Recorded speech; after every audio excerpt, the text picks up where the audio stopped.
y'all, what's up? We back. We are back for another fired up episode of the Ooh Ladies First panel. You know, I had to hit y'all with a little something different.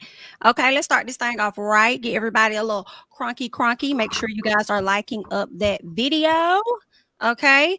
If you need to get in contact with us, all of the information is here on the screen. Okay, you can follow us on Instagram at OohLadiesFirst. All right, at Jami ThatsMe, at Bondy Blue, at Blue Rose Bondy on Twitter, at Necey Dixon, and also make sure you guys are sending us your emails because we do get into your questions and we will be answering one of those on tonight. All right. Are you ladies ready? Ready, Eddie. All right. Hey y'all. Hey, what's going on? Hey. Listen. It's been so much happening. First of all, before we really get into the show, we have to say early birthday to Bondy because her birthday is coming up. So definitely make sure you guys are showing Bondy some love. We want to see confetti in the chat. We want to see balloons, cakes, wine glasses, champagne. We just Super want to see a chats. celebration in the chat. You feel what I'm saying? My favorite Gemini. Thank you. Yes. I appreciate it. I love you guys. Sound effects. Love Like, you where is too. the clapping? Where's the celebration? Okay. Do we have that? What Okay. we want? Hold on. What I Yeah, got? just a little piece. Yeah, for me. There we Just go. for me. Woo! Yeah. Yes. Ah, Thanks, girl. I love it. Right. Oh, we starting off big. Thank you so much, Anthony Miller, for the super chat. You're saying oh, bring me joy, Jamie. When you insert name, okay. When you say insert name, step to the front. No. Don't touch me. It reminds me of when Monique said it to John on Girlfriends, and it sends me. Keep doing it, ladies. I'll catch the playback. Gotta get up early. Thank you so much for the super chat. Thank you for the love. We That's appreciate so yes. it. funny Thank that he you. said that because Huh? we was backstage talking about how I Just keep saying saying that. Nike. Yes, No, Jamie good for them saying. She do. I am. That's Yeah. funny. Because I'm quick to Okay. say, don't put your hands on me. All right, y'all. So the first thing I want us to get into tonight, we're gonna hop right on into it. So Remy Ma and Papoose Bye. was showing their arse on social media, right? And we have to tap into what is going on just a second. So let's hop over here and let me make sure I got y'all over here on the screen. And I want to hear because it seems like, first of all, y'all know that they have been separated for some time. Papoose recently knocked out the dude that she's his lookalike, Oh, I basically. didn't know About to that. say, baby Papoose over there. I did not Period. know that. Yeah, he knocked him That's out. the word. That's the word. Do we have it on video? You know what? I can't even recall if they had it on video or It was not. something. I guess his girlfriend taught him a combo. But he did tell the story though. He did come to his YouTube. He deleted the video Yeah, because I he remember said talking about it. it was a sucker He punch. said he kind of what he said, snuck him or something like that. So Yeah, yeah. I So remember. Remy, so now that Papoose done put hands on her guy, he done went and got with Clarissa, who is a boxer from my understanding. And let me see if there's another part to this. Clear, there she go. Okay. Baby, listen, I know when Remy saw this, she probably got a little pissed. Okay, she She might could have. have him. I Mm-mm. never Okay. fight her. You can have my husband. This is you her lookalike. I never can fight. ha- You you can can have have him. This your man, sis. it. Go ahead. Listen, what Bambi said, she gonna do whatever for You that can man, have her. not me. Hollering. No, Remy said, I feel sorry for the girl. I was like, we all do, because she don't know yet. She gonna find out eventually, though. Let's see. Hold on. Clear. Nobody's scared of nobody. All of that tough talk. Nobody. All that tells me that I'm coming at you way different than I come at anybody else. Like nobody. There should be no ill feelings at all. Especially in my advice. My advice was like, hey, if you move on with somebody and that person wants to be with you and y'all planning a family together and all that, you can't come and talk crazy to me. How? Your future kid possibly is going to be related to my kid. What you doing? Stop. You understand what I'm saying? There's no ill feelings on either side. And I'm not emotional. I'm not. Let's be clear. Nobody. Child. So guess what? He decided he was gonna run down there and file for I guess divorce. Okay, he filed a complaint for divorce, but the gag is, sir, you did it on the day that she complained at 5:16 p.m. So do you want a divorce or do you not? That's what they got going on, right? So then she hops on live. I was trying to get back here. Y'all, would y'all like to see my messages from yesterday? Here's my phone right here. Would y'all like to see my messages from yesterday? Let's go to my messages. Let's go. Let's flip this real quick. This is my messages. Look what he saved as. Bozo. Not Bozo. Let's scroll down. Let's go to yesterday. Because This he is said yesterday. that Let's go up. he was trying to get back with him yesterday. Look at him being my. Oh, that's what he said in the messages? And he did a live. He was on live and he was like, she was trying to get back with me yesterday, but I'll tell y'all that about at another time. So she was like, I tried to get back with you yesterday. And so she pulled up the text messages between them, and the text messages from that day are about lawyers. So it just kind of doesn't make sense that we would have had a conversation about getting back together when we're literally talking about, did you talk to the lawyer in the text? I did see the lawyer part in her text. Necey, you muted. Can you hear me? Yeah. I just said, who baby is it? I was wondering, do they have a new baby? I didn't know. Did she have a second baby? Unless it's a grandchild. She got an older son. I found out why she like Goofy Mary so much. I don't know. Would y'all like to see my messages from yesterday? Let me alone. She should be thanking me.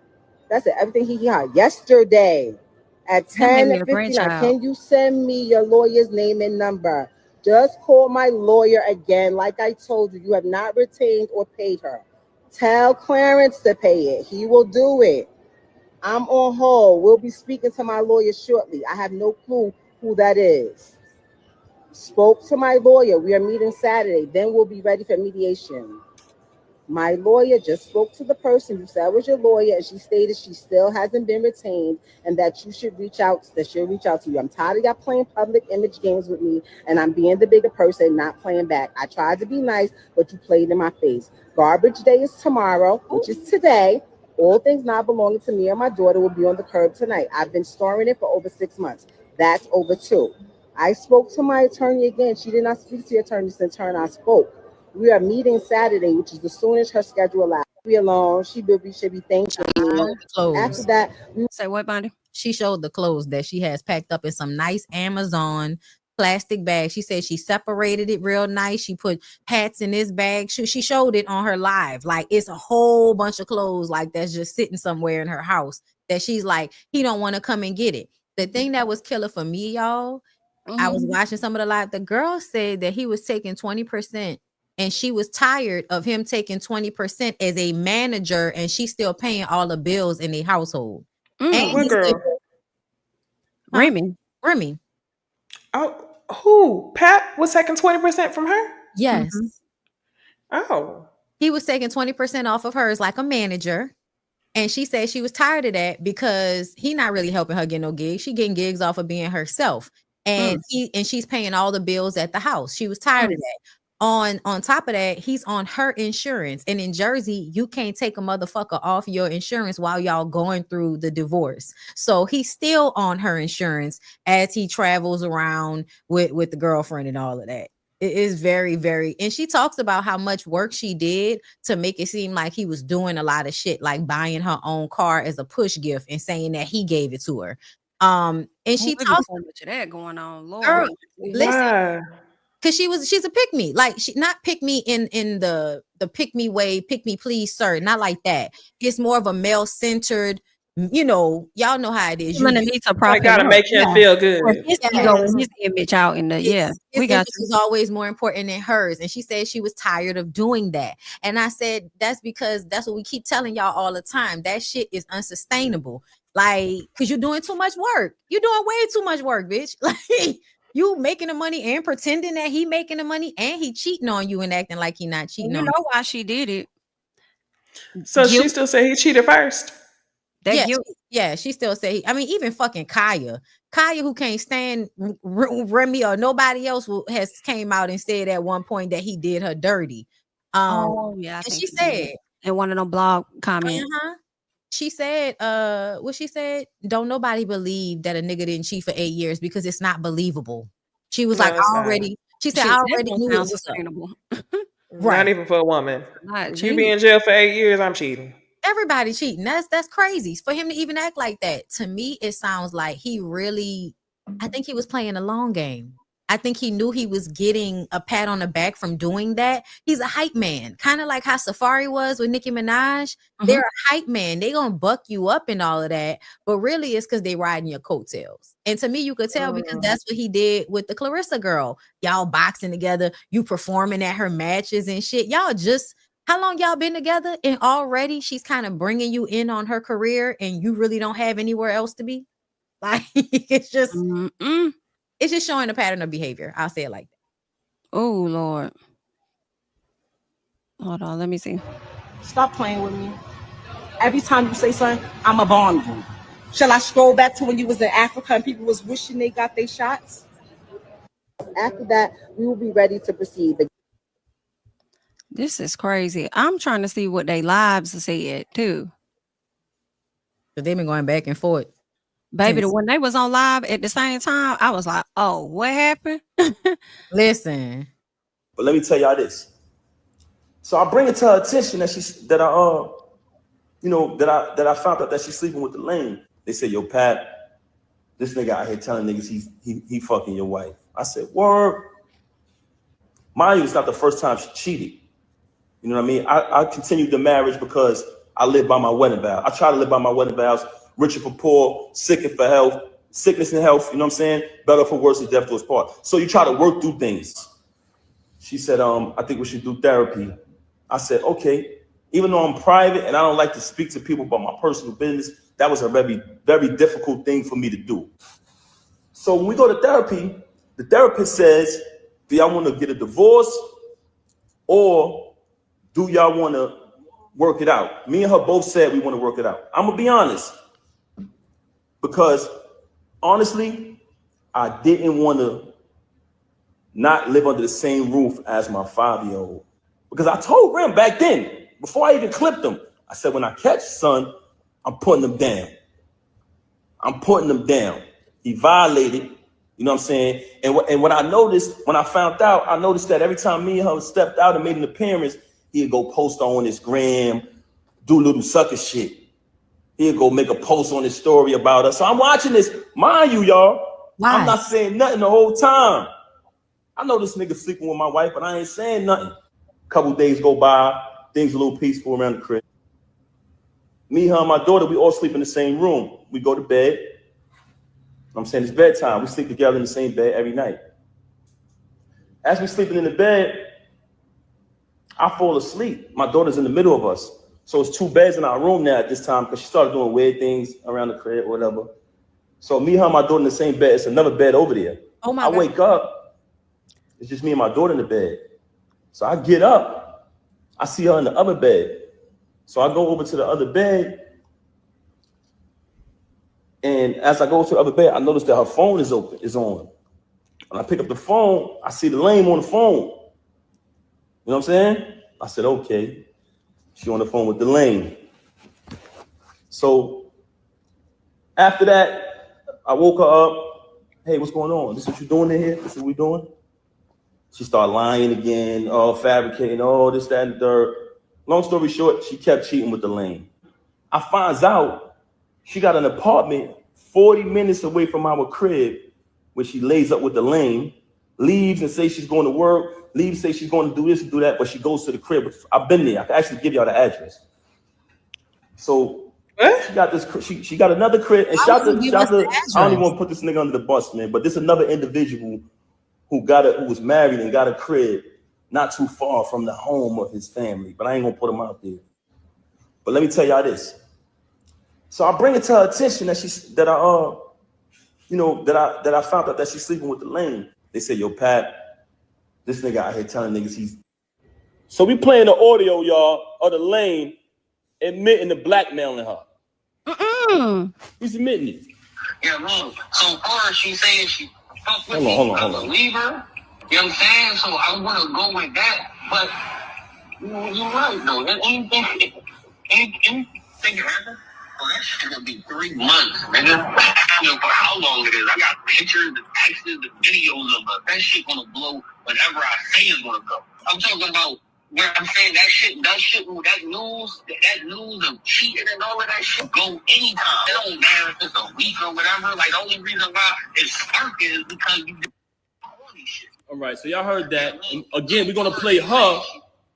I didn't hear Saying it. she's been blackmailed. That's what it sounds like to me. What y'all think?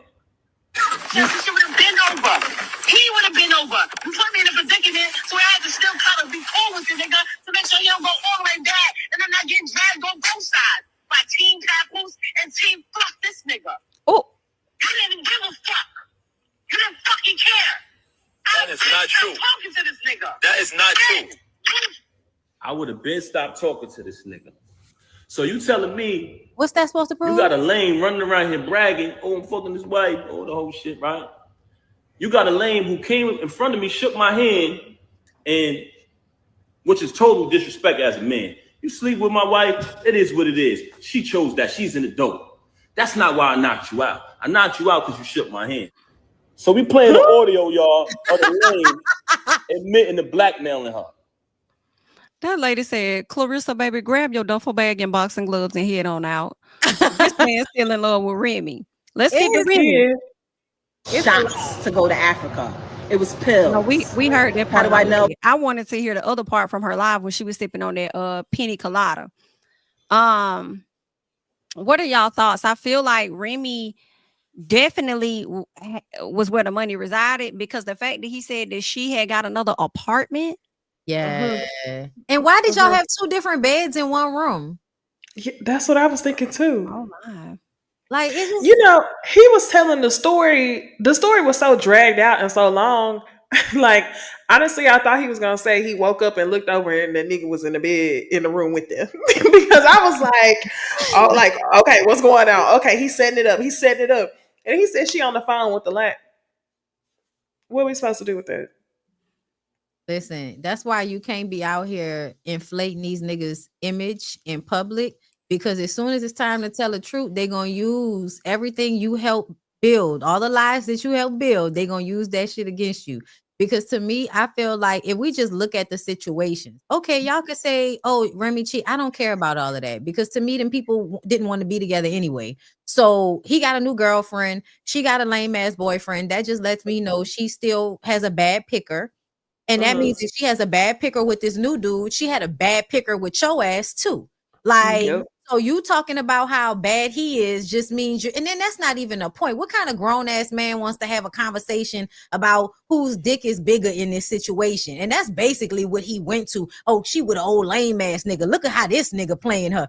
Nigga, you was getting 20% and not paying no bills. You was pimping that lady. I don't care what you talking about. Like that type of situation. Like, yeah, like he's a homosexual is how I view it. And I really feel like Clarissa is young and dumb, so she doesn't know any better. But I feel like he's just sinking his nails into her so that he could ride her coattails because he don't want to get a job. He's supposed to have one.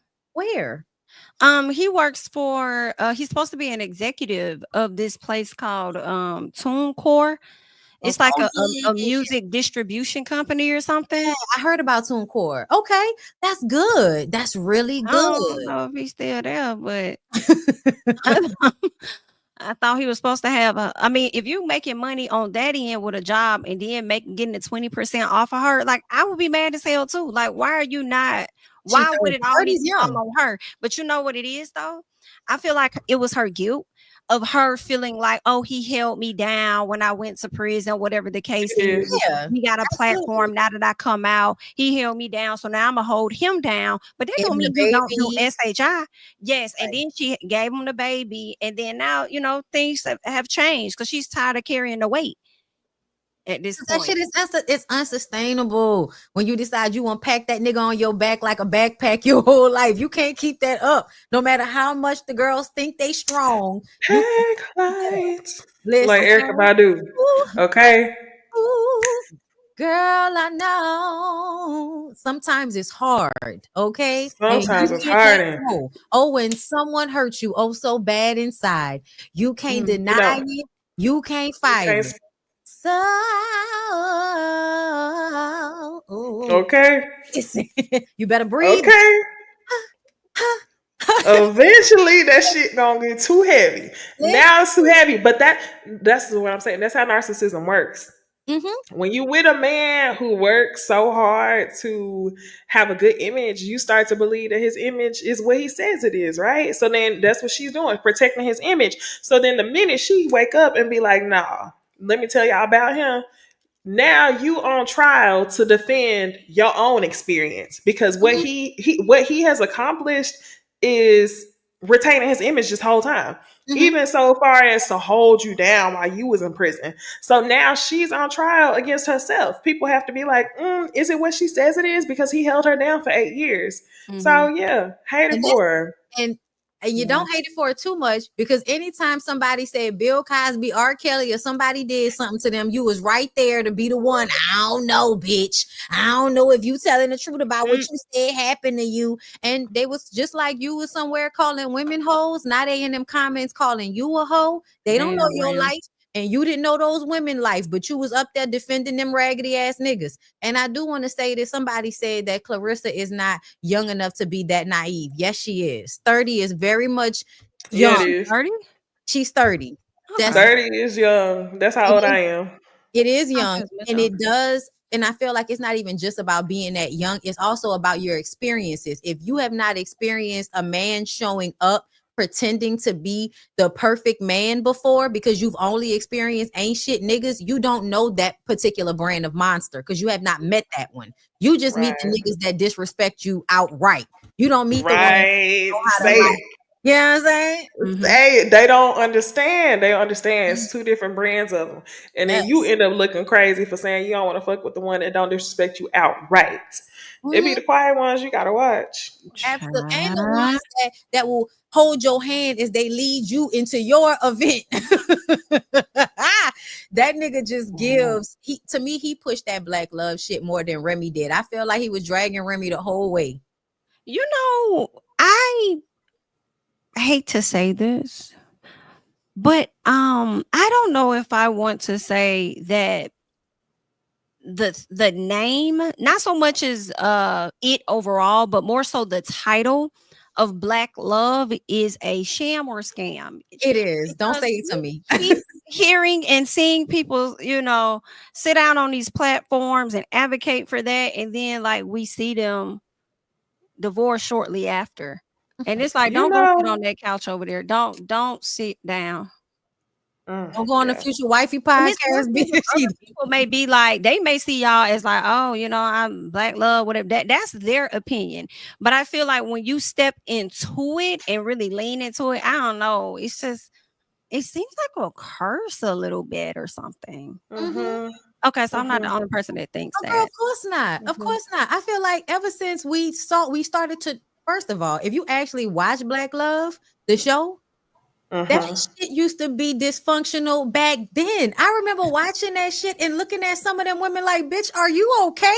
Blink if you need help. Because the men would be arguing with them during the interview about some shit. That was when we found out what D.L. Hughley put his wife through. Like, Yeah. I mean, not to mention this recent couple. I used to iron his clothes so he would go out with the mistress. And I'm not saying that you do that, but I'm saying that God needs to do. He called me to do that. He Right. disrespected me, called me out of my name, but that's what I was equipped with. Or like don't. Tia and that husband, when he was like, Oh, when he looked at her like, shut the hell up. Did you see me talk? Listen, sorry, baby. I'm telling y'all, I was like, do I want to say this? I'm gonna tell y'all, I think that the whole black love thing, black love is beautiful.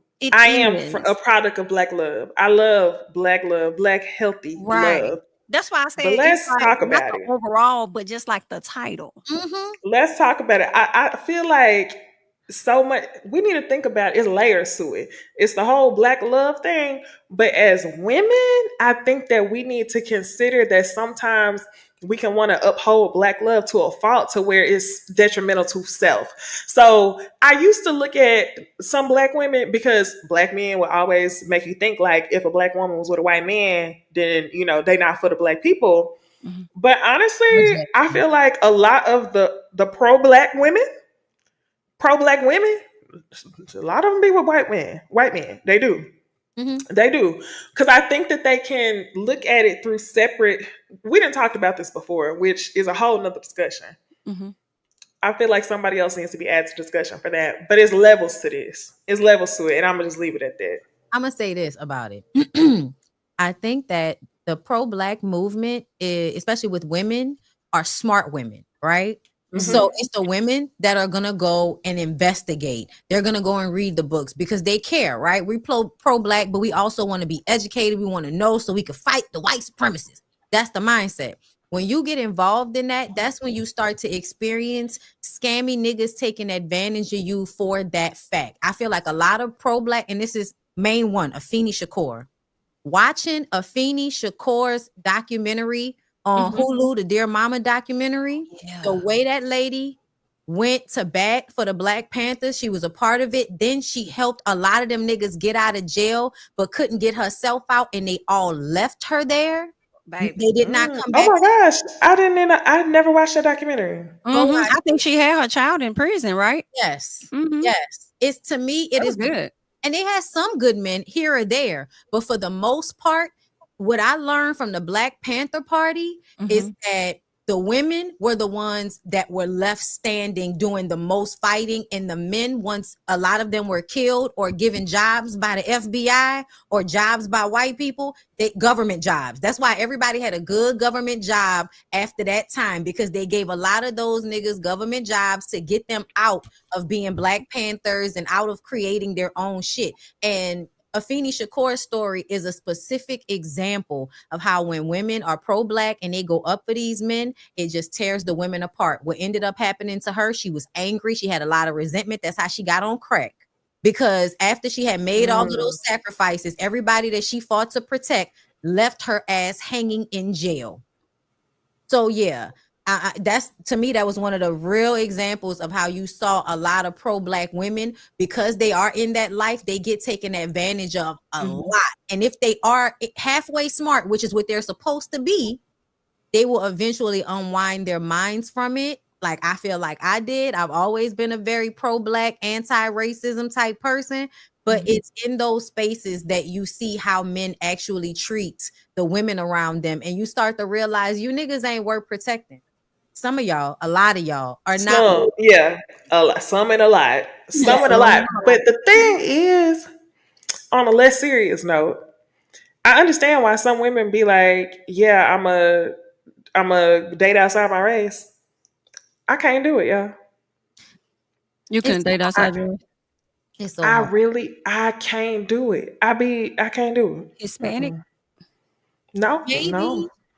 No, not even a And little. it's plenty of them out here. No, I just. You know why?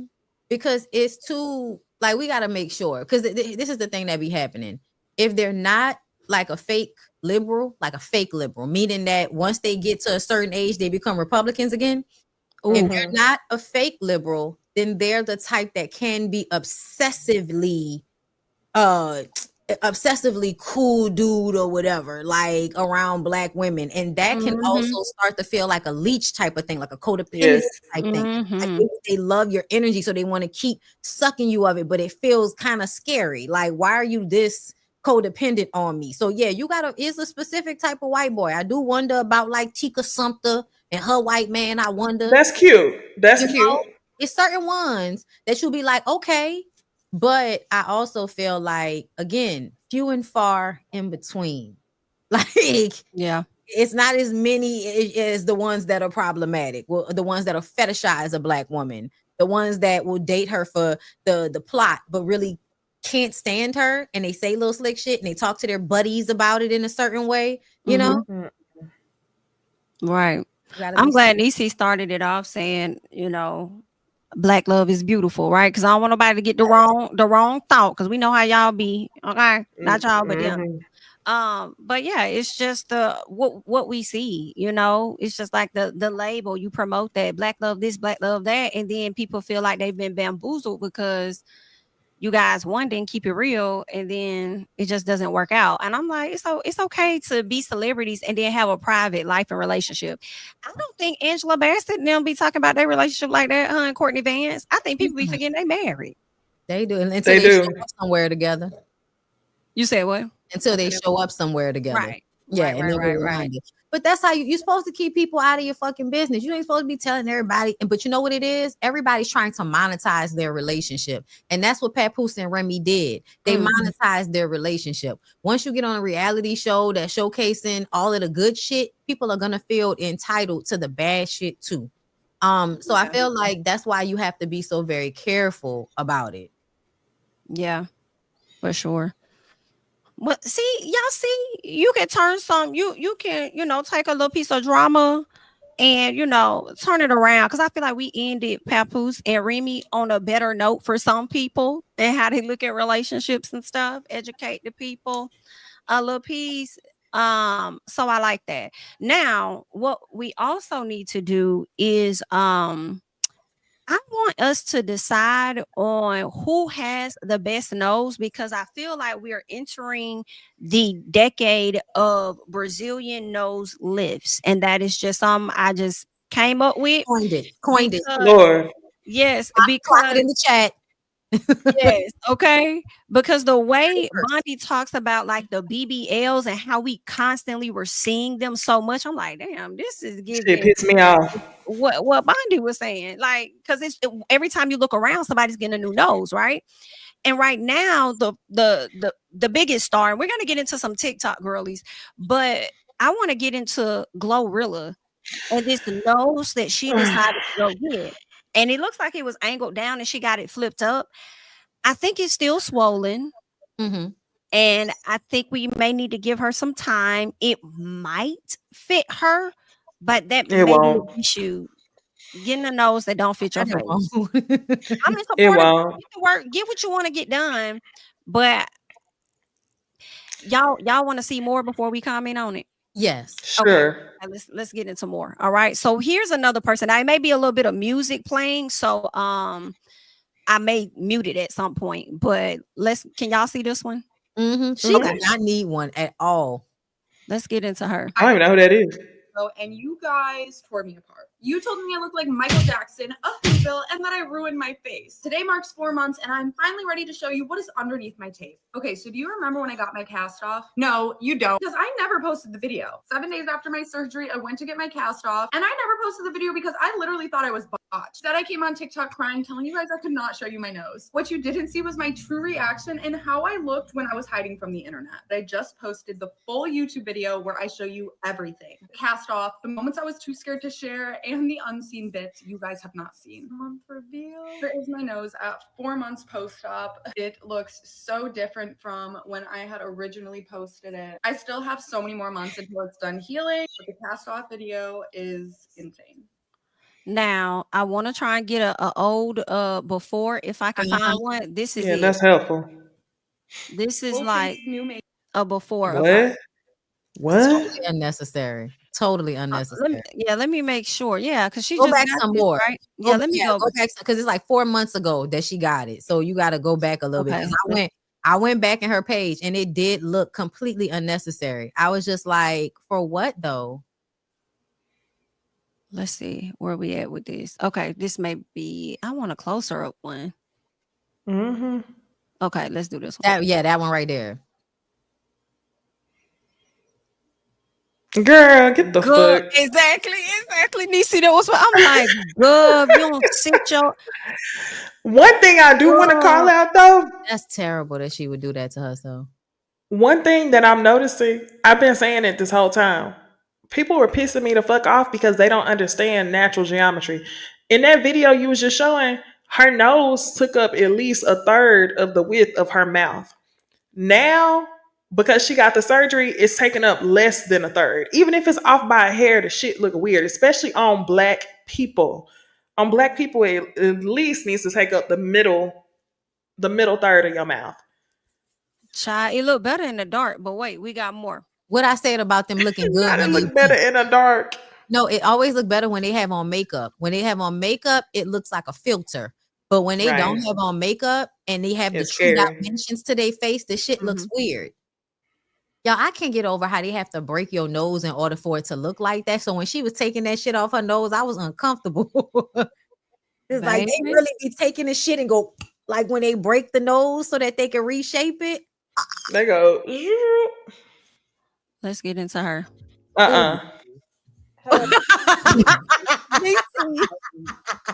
Why we both? This is what she's looking like from the front. It looks interesting. Okay, from the front. Jump scare. Jumper scare. That one right there got me. That angle. She still has some stuff in her nose. I think the stitches or something she said. I don't like the dimple that happens on the side that makes the nose look pinched. I hate that. Because it looks like you can't breathe. Child. Not Michael That Jackson. pisses me off. Not Michael Jackson as the fucking the profile. Yeah, she changed it. Because they keep calling My it nose that. done by Michael Jackson's doctor, and you guys apparently Look I how got my small her done by nose Michael is Jackson's in comparison to her doctor, and you mouth. guys beat me up in the comments. Ooh. What did it look like But originally? again, I'm still in the early stages of healing. This is not my final form. I can't wait to document my journey and take you guys along to see. You already how sound like my you can't healing breathe through your goes as it nose. develops. Apparently, I got my nose done by Michael Jackson's doctor, and you guys ate me up in the comments. I have to go back, ma'am. Oh. Oh my Oh, god. wow, beautiful. Oh my gosh. She was pretty. Why did she I do mean, that? Get the fuck out of her. now, but she National Women's Day. didn't need it. Why? Your way back into your life. Oh my. I did. You know who she looks Oh. like right there? She looks like, was it John? Who was the character? Girlfriends. Tony. No, Was it it was Lynn. Tony, the one that kid always dated? Not the light skinned one. Oh, because I know she got a That's nose. Not Tony. the one that had the husband with the child, but the other one. Was it Tony Childs? You I talking think it about was her. you talking about Golden Brooks? Not her. She had the one. You talking She was about the one that Tony had who the ended up husband. being with the white man at the end?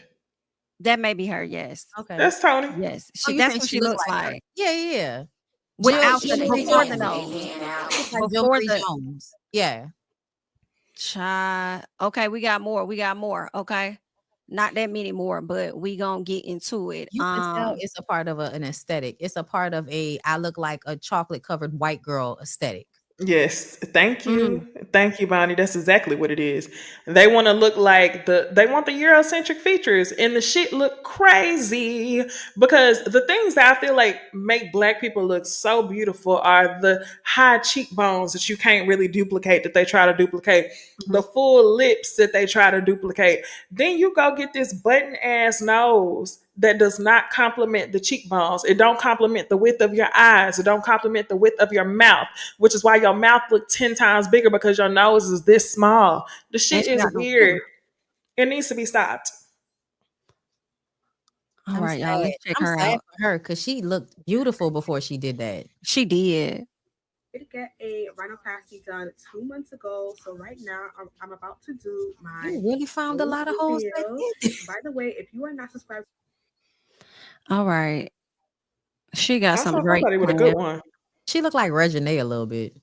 Just a little. Because her lips are extremely like, girl, pull it back. Chill out.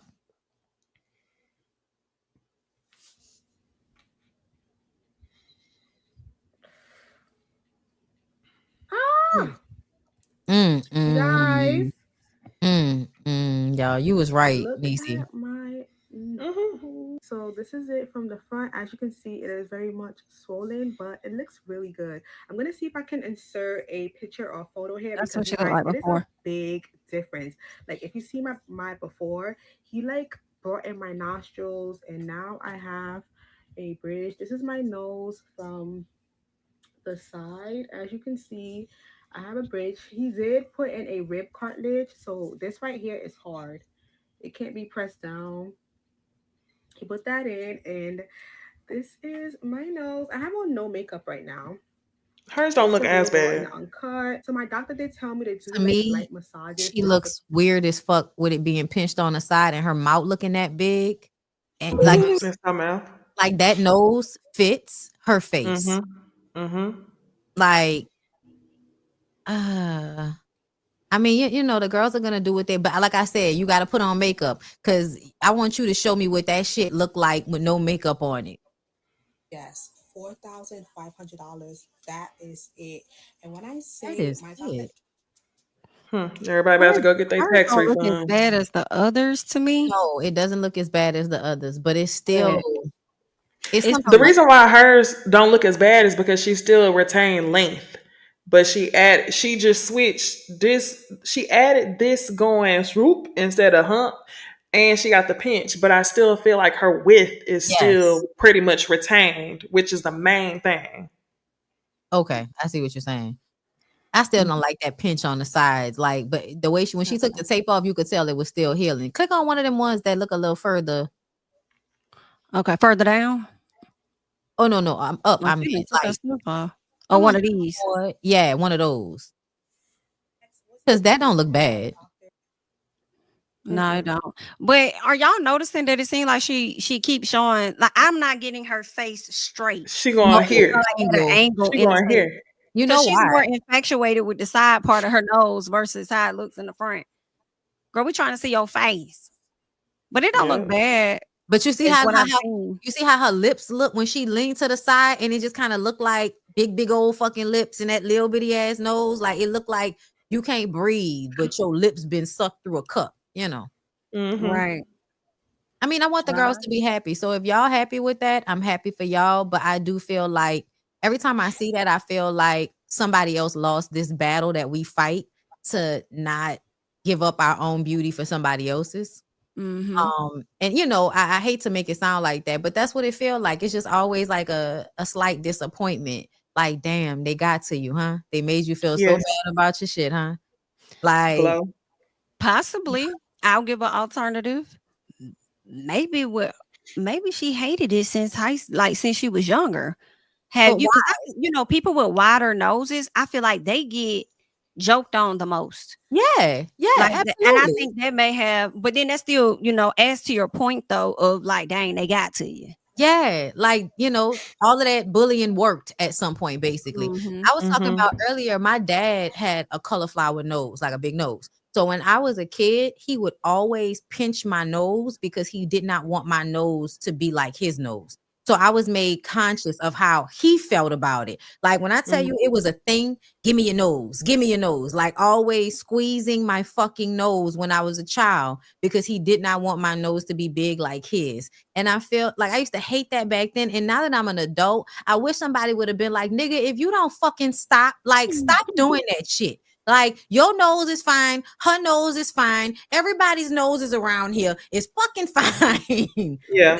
But you could tell it's because people picked on him about it because he had the Mm-hmm. cauliflower nose. Anybody with the Jackson 5 nostrils, they get picked on. And I made this point earlier on my live. If you go look at the Jacksons, all of them niggas had the big noses, and then all of them niggas went and got surgery. They all look better before than they do now.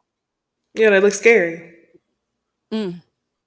It's like at some point it's just like when we gonna like learn that this is just like a societal pressure, but it's not based on anything real. But I know the girls want a certain type of lifestyle. You could tell by the way she got that waist trainer on and the type of wig and all of that highlighter under her fucking eyes. Like Mm-hmm. y'all are trying to fit a certain aesthetic so that y'all can get, whatever rich white man that likes black girls. Please, We all know white men like the hard wig, soft life. exactly. Oh This God. can't be for no white man. This got to be for the girls on social media. Oh, you think this for the girls on? You think these hoes do this for girls on social media? Oh yeah, for sure. I don't Bitch, think they're doing this for men. I wish the fuck I would go get my nose broke for a bitch I ain't fucking. I wish I'm the fuck I hollering. would. I don't think they're doing this for men. I really don't. That's wild. Mm. I What mean, y'all think of like this one? to catch a certain type of nigga. That's what I feel. But from the side, I'm upset. Let's get past a minute. I think that's when the audio cuts off.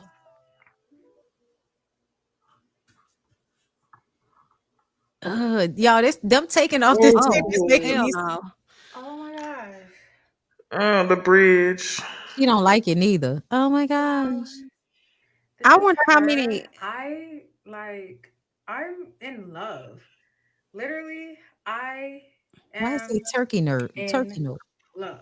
She got it in She went Turkey. to Turkey. Oh, okay.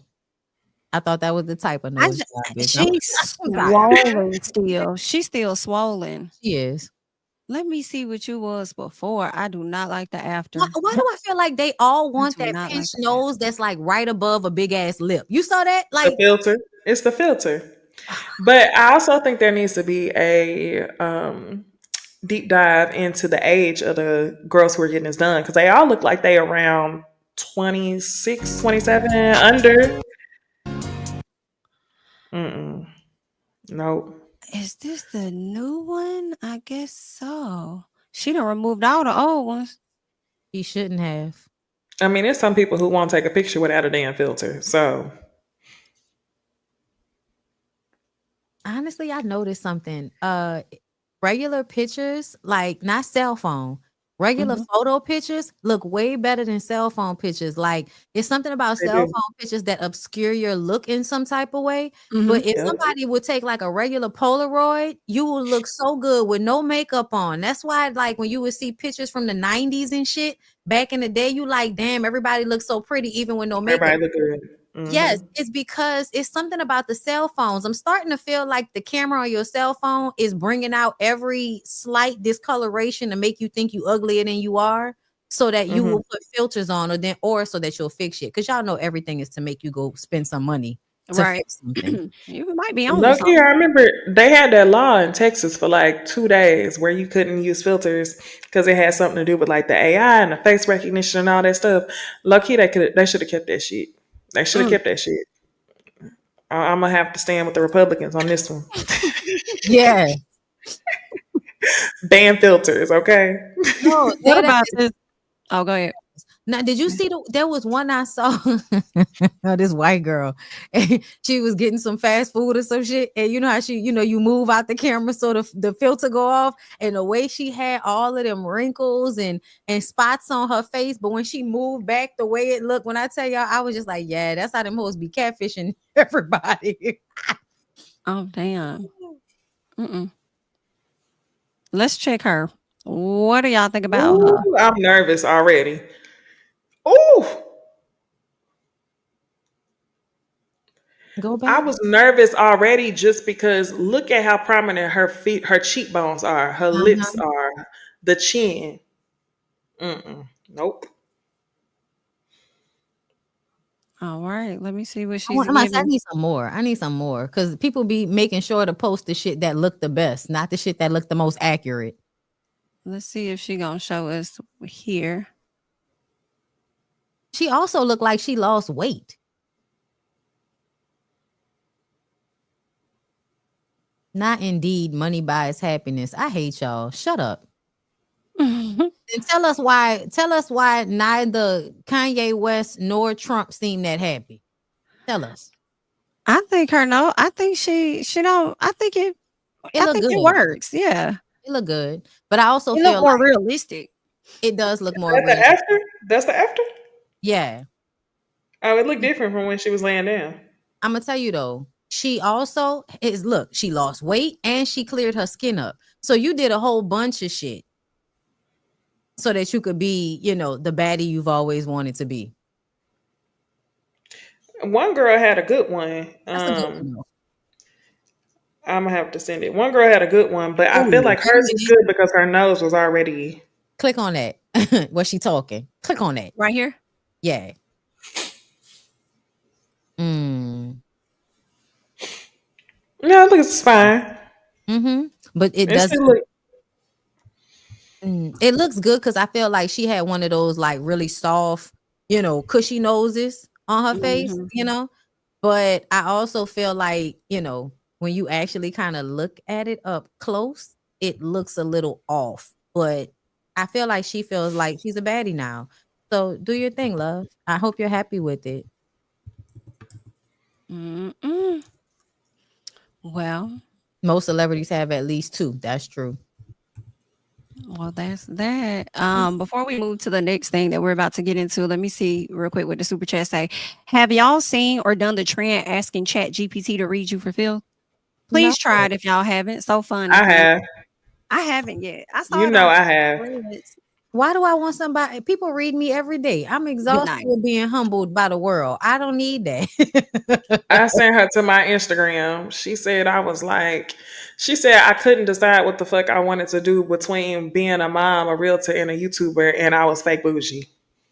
She did. I was like, Yeah, no, I'm all she right. was like, I can't tell if you're trying to be an influencer, a YouTuber, a mom. Like, what are you trying to do? I was like, I okay. think, Wow. nah, that's not what I'm about to Yeah. do that bitch for at all.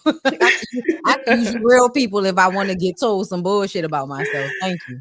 That's Okay. funny though. Thank you for the super chat, gardens and goddesses. Unknown to man. And thank you for the super chat. A long lie is what it looks like. She's talking about Papoose. Mm-hmm. Dion, He was reaching for it. He was trying to find it. he was. Thank you for the super chat, Dion.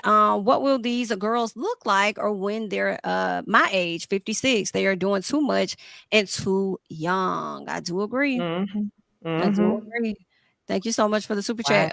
Keisha says, Antenna I girl hate look the up. unnatural bubble lips too. Same face for all. I agree. And that's what Agree. I don't like. I don't like that everybody looks the exact same. I think we're supposed to have like our unique differences that make us beautiful. Yes.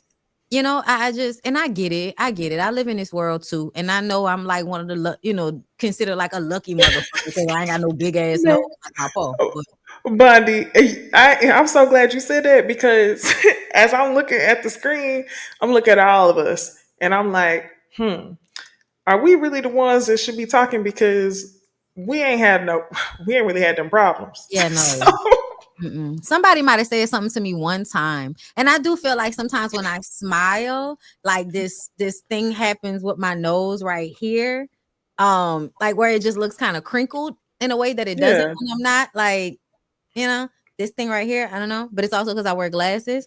But I don't right. know. Like I feel like Tanya gave me she slimmed it out. Like Tanya slimmed out the cauliflower nose perfectly. Like Mhm. I've looked at myself enough to be like, I think I'm good.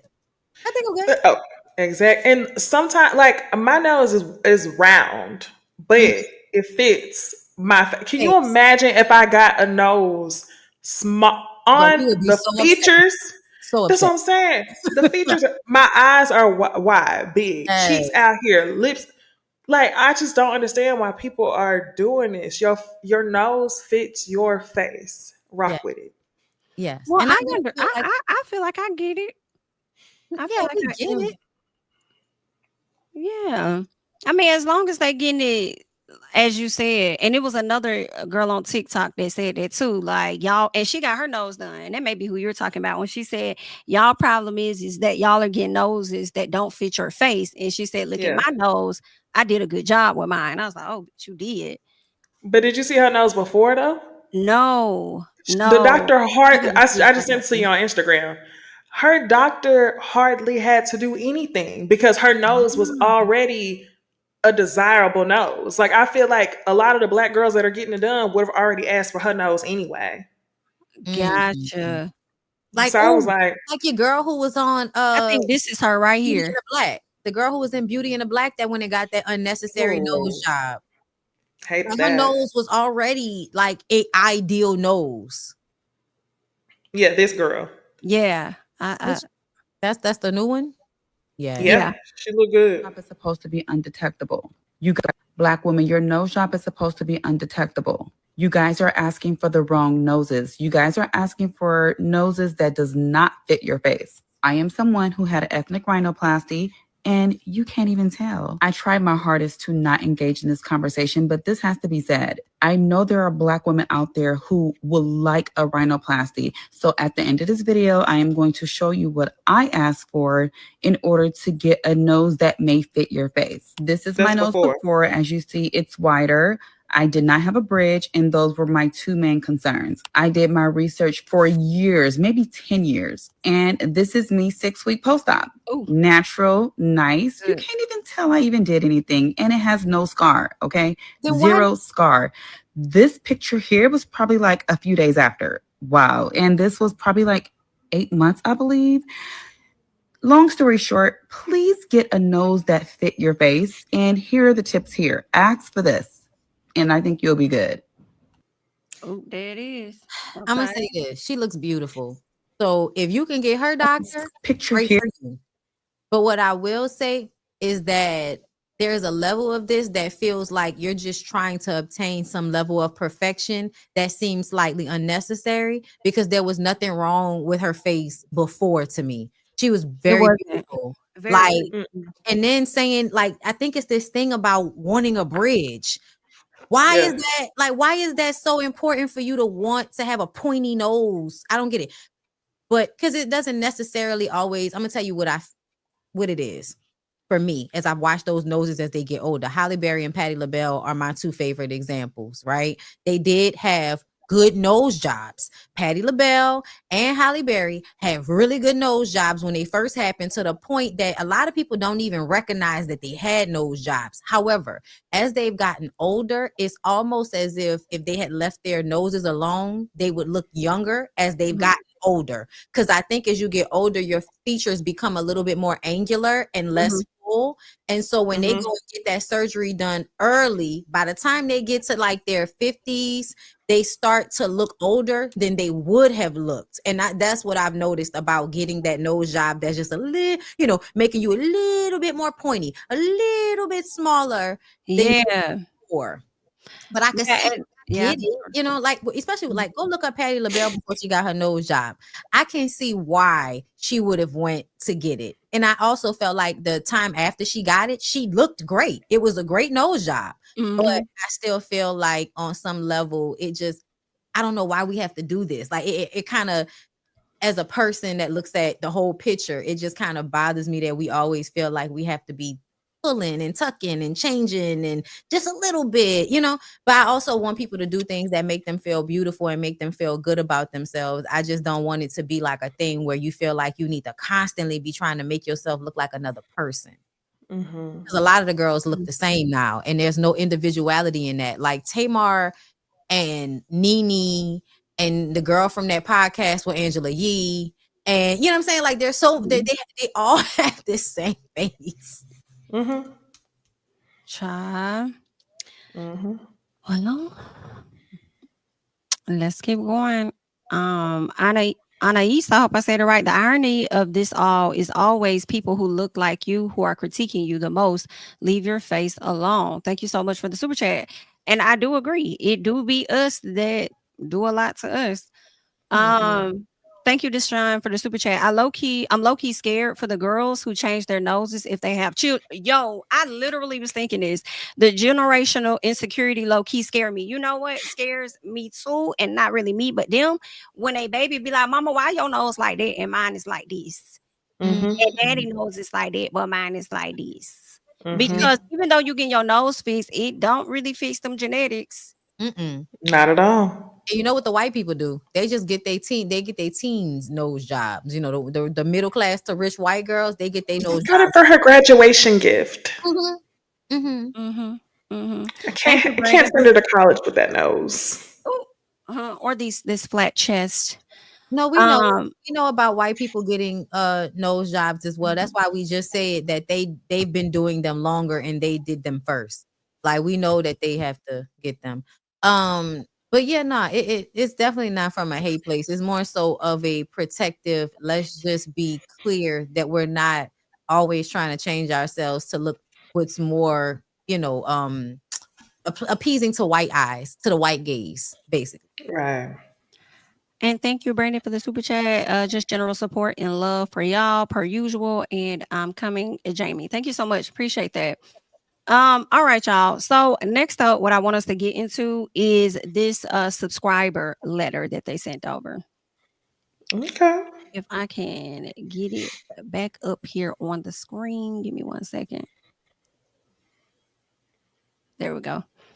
All right. So this one here says, hey ladies, I do have a question and I'm looking for some feedback. My best friend's oldest recently graduated from high school. I wasn't able to attend due to some family stuff. I asked for pictures, and when I received it, I did give her my honest opinion. Her two youngest boys were dressed in plain black t-shirts and black sweatpants shorts. I told her they should have at least had on a polo and Polaroid shirts and nice shorts. They looked like they were going to a birthday party. She replied and said, I don't dress them like that. I told her I wasn't trying to be rude or disrespectful. She said she didn't care, but she hasn't spoken to me in 2 days. We speak often, so I know she's upset, even though she said she wasn't. She's a single mom raising a daughter and two boys. I do believe it matters how you show up. I made a comment only in a positive way. I don't have kids, so maybe I shouldn't have said anything. Please let me know what you all think. I did include a picture. All right. And that's that. So what do you guys think about that? Hold up, I'm about to look at the picture. She's saying that she couldn't go to a graduation, but the ladies who kid graduation it was, two of her kids, she said was underdressed. So she was giving commentary on an event that she didn't attend. Yeah. And she just looked at the pictures and felt like they should have been better dressed. I feel like you low key, you're doing too much. You're doing too much because I'm gonna tell y'all right now, it be hot as fuck at them graduation. It be hot.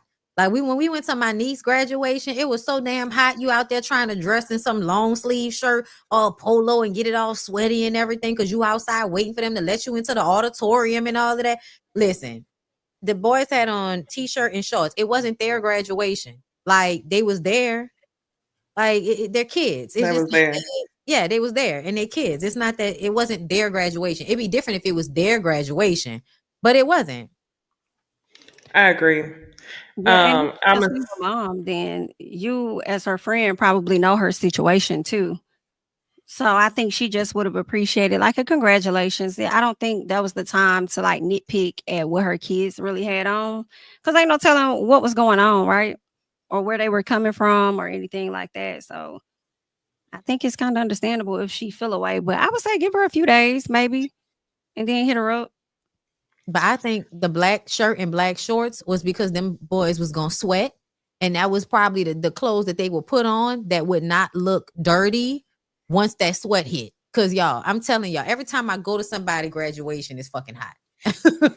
Jesus Christ. I'm laughing my ass off because I went to my nephew's kindergarten graduation yesterday and I wore, what did I wear? I wore something casual. I can't remember. Jeans and a t-shirt and some tennis shoes. And I'm going to say to the person who submitted the letter that even though you think that this situation is just about the graduation, if I feel like if you were comfortable enough to make a comment like that about something so small in light of like a very positive situation that you couldn't make, I think you need to, one, give her space, and two, reflect on how you may be coming across in other conversations as well. Because I think this is probably not the first time, and you may possibly be on some irky shit, even though you don't mean to be coming from a negative place. So I think you need to reflect on that. Yeah. So basically, you're doing too much.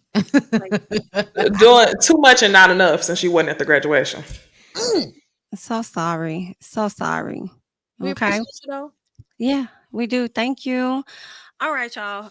Next up, I want us to get into Miss Skai Jackson, because Skai recently filed a restraining order against her son's dad, Mr. What's his name? DeAndre Birkin. Or no, I think it's Burgeon, DeAndre Burgeon. So basically, she accused him in this documentation of putting her head through a wall, threatening her to get a abortion, wanting her to drink bleach, and also he sent threats her way. Right, he held a knife up against her stomach while she was pregnant, and her mom also filed a restraining order against him. And next thing you know, his mom and his sister has been harassing her, right? But she says that this has been going on since 2024 throughout her pregnancy, and I'm willing to believe that it has been going on much longer, right? But she just documented everything from back then up until recent, because there have been some things to take place then. And I'm glad that she's getting out of it. I feel like, like I said, it's something about after the women have the children, something just switches and clicks, and it's like, I can't deal with this no more. But before we give our thoughts on Skai, there is a video that I do want us to check out. So let's get into what this guy had to say. Oh, I hate this nigga. That is something that happens. So what I'm telling you is that sometimes in a relationship, things can go bad where the woman tends to want to hurt the man, right? So like, and these guys are celebrities. So DDG just got, now he just lost 4 deals. Well, he said, no, not 4, he lost a lot of deals. And he said, I'm a quadruple when y'all come back, right? So you got to understand something. Now think about what that threat is. Think about that threat for a second. That means if I'm mad at you, Alex, I can say, I'm gonna tell the world that you hit me. And the world is inclined to believe you over me. And we're watching people lose careers behind it. Like a lot of y'all probably too young to remember Bobby Brown and Whitney Houston, but like when they got together, Whitney was America's sweetheart. Bobby Brown was the guy that America didn't like because why would Whitney be with Bobby? And now she's on drugs and everybody hates Bobby because she got him on drugs. And then we find out that Whitney was the one that got Bobby on drugs. That's not what happened. That residue hurt Bobby Brown's career. Bobby Brown hurt Bobby Brown's career. The world didn't. So when people, and here's how I look at it. This is why it means so much to me. Because a man's first job is to provide and protect. Indeed. That's a man's first job in his family's life, to provide and protect, right? Mm-hmm. So when you do that, you're taking the opportunity from him to provide away. So now it's almost like, and I hate to say this, it's like the Chris Brown Rihanna playbook, right? If you know that they had a toxic relationship, and it obviously spilled out, but that when that picture got leaked, Chris Brown is the villain. It don't matter what happened. At that moment, it's like that video of Puff. When that video of Puff hitting Cassie, it's a wrap. It's like, that's like the nail in the coffin. My only thing is that, number one, people make mistakes. So let's not kill them. That's like, let's not kill people because they fucked up. Let's not kill people because they made a mistake. Let's take a moment to teach them. Yeah. So what's happening is that people, these girls are saying these guys are doing these bad things, and the world is just saying, fuck them, he's dead. Kill him, he's dead. We don't want him around, he's gone. And it's like, bro, like, she can do that to hurt somebody. She can do that to hurt. Like, you know what I'm trying to say? Like, women do things that hurt men all the time. And sometimes for them, it don't mean nothing because they just said it, but it hurts. So my thing is, like, we just need people saying, look, guys, let's wait to see what happened. And everybody was mad at me, the DDG thing. I'm like, we don't know what happened, but we know that she's connected to a very smart team. Indeed. So if I'm on her team, I'm like, we got to get out there first. Like, it's like, if you got to get your word. It's like, because whoever gets the word out there first controls the narrative. But then it'd be that moment where it's like, I don't want to kill him, I love him. Or I don't want to kill her, I love her. And it's like, hey, this is business, you need to do it. So these people are like, you have people in your ear ruining your lives, ruining people's lives, telling them what to do. And we're seeing all these families suffer. And I'm tired of it. So the DDG thing, the Tory Lanez thing, first of all, like Megan is walking around torn right now. So for somebody to do 10 years, for somebody to get scabbed on, like scraped on their foot from a bullet, like if that happened to me and you shot me, and I wouldn't want the person that shot me in jail for 10 years. What? Especially if it wasn't a mistake or if it was like an accident. I wouldn't want, especially even though I hate you, I'm like, I don't want that nigga in jail for 10 years. I'm walking around, I'm fine. No, she didn't. So my only thing I'm saying is that sometimes we kill these men because of what women say. They're without not doing dead. any kind of background check. And that is not fair. By the way, that's what I want to happen for me. Yeah. Somebody out here trying to kill my name, don't let them kill me. Let somebody just say, hold on, guys. Is that the Ray we know him to be? Yeah. You see what I'm trying to say? And what I said on the Joe thing was, I watched the DDG interview, and I even tweeted it. Before that, I tweeted on my Instagram. I was like, I want to interview DDG. I like that kid. Mm-hmm. So now people are hitting me like, oh, you're like, why would you want to do that? I'm like, bro, when I saw him, all he was focused on was streaming, building his business, and taking care of his child. And when a man wants to take care of his child, women allow us to take care of our child, but they don't necessarily want to hear our opinion on it. So you can give us money, but don't tell me what to do or how to do. This my rate. You see what I'm trying to say? Yeah. So it could be a lot of that. So my only thing is that in this case, before we just start going crazy and ape shit and just killing men, and Skai said that dude did it, he did it. It's something important in the Skai Jackson case that you got to focus on. Skai said she tried. Somebody look up while we in here. Look up how old Skai's baby is. Skai Jackson baby. She had the baby. So the baby is 4 months old. This baby is 4 months old, and you telling us about him trying to make you drink bleach when you were pregnant. So let me tell you what really happened. I'm not saying that didn't happen, guys, but here's why men get confused. If you're watching, here's why men get confused. Because she'll say that, like, oh my God, like he tried to get me to do bleach or whatever. But as a man, it's like, but it's over now. This nigga dumb as hell, bro. So like, I've let that go. It's over now, though. Women That hold on happened to it already. until they need it, until you piss them off, until they want to see you hurt, until they tired of you fucking thinking. And then it's like, this nigga told me, hey, I should drink this for my baby. And it's like, tired of what? He said that 8 months ago. Why didn't you say that 8 months ago when he said it? Because you still loved him and you want to protect him and you cared. And now you don't care about him, so now fuck him. But he's still the father of your child. But he still has to take care of your child. And he still knew he was the father when he was abusing her. This Talk dumb about as how much hell. he loves his kid. I have seen his. He was on the Joe Budden podcast with Mark Lamont Hill, and I heard him say, like, he basically said, "You're arguing for the other side." He's pretending as if he's trying to be fair. Like, that's how he's kind of posturing himself. Like, y'all have to Right. But that's not what it is.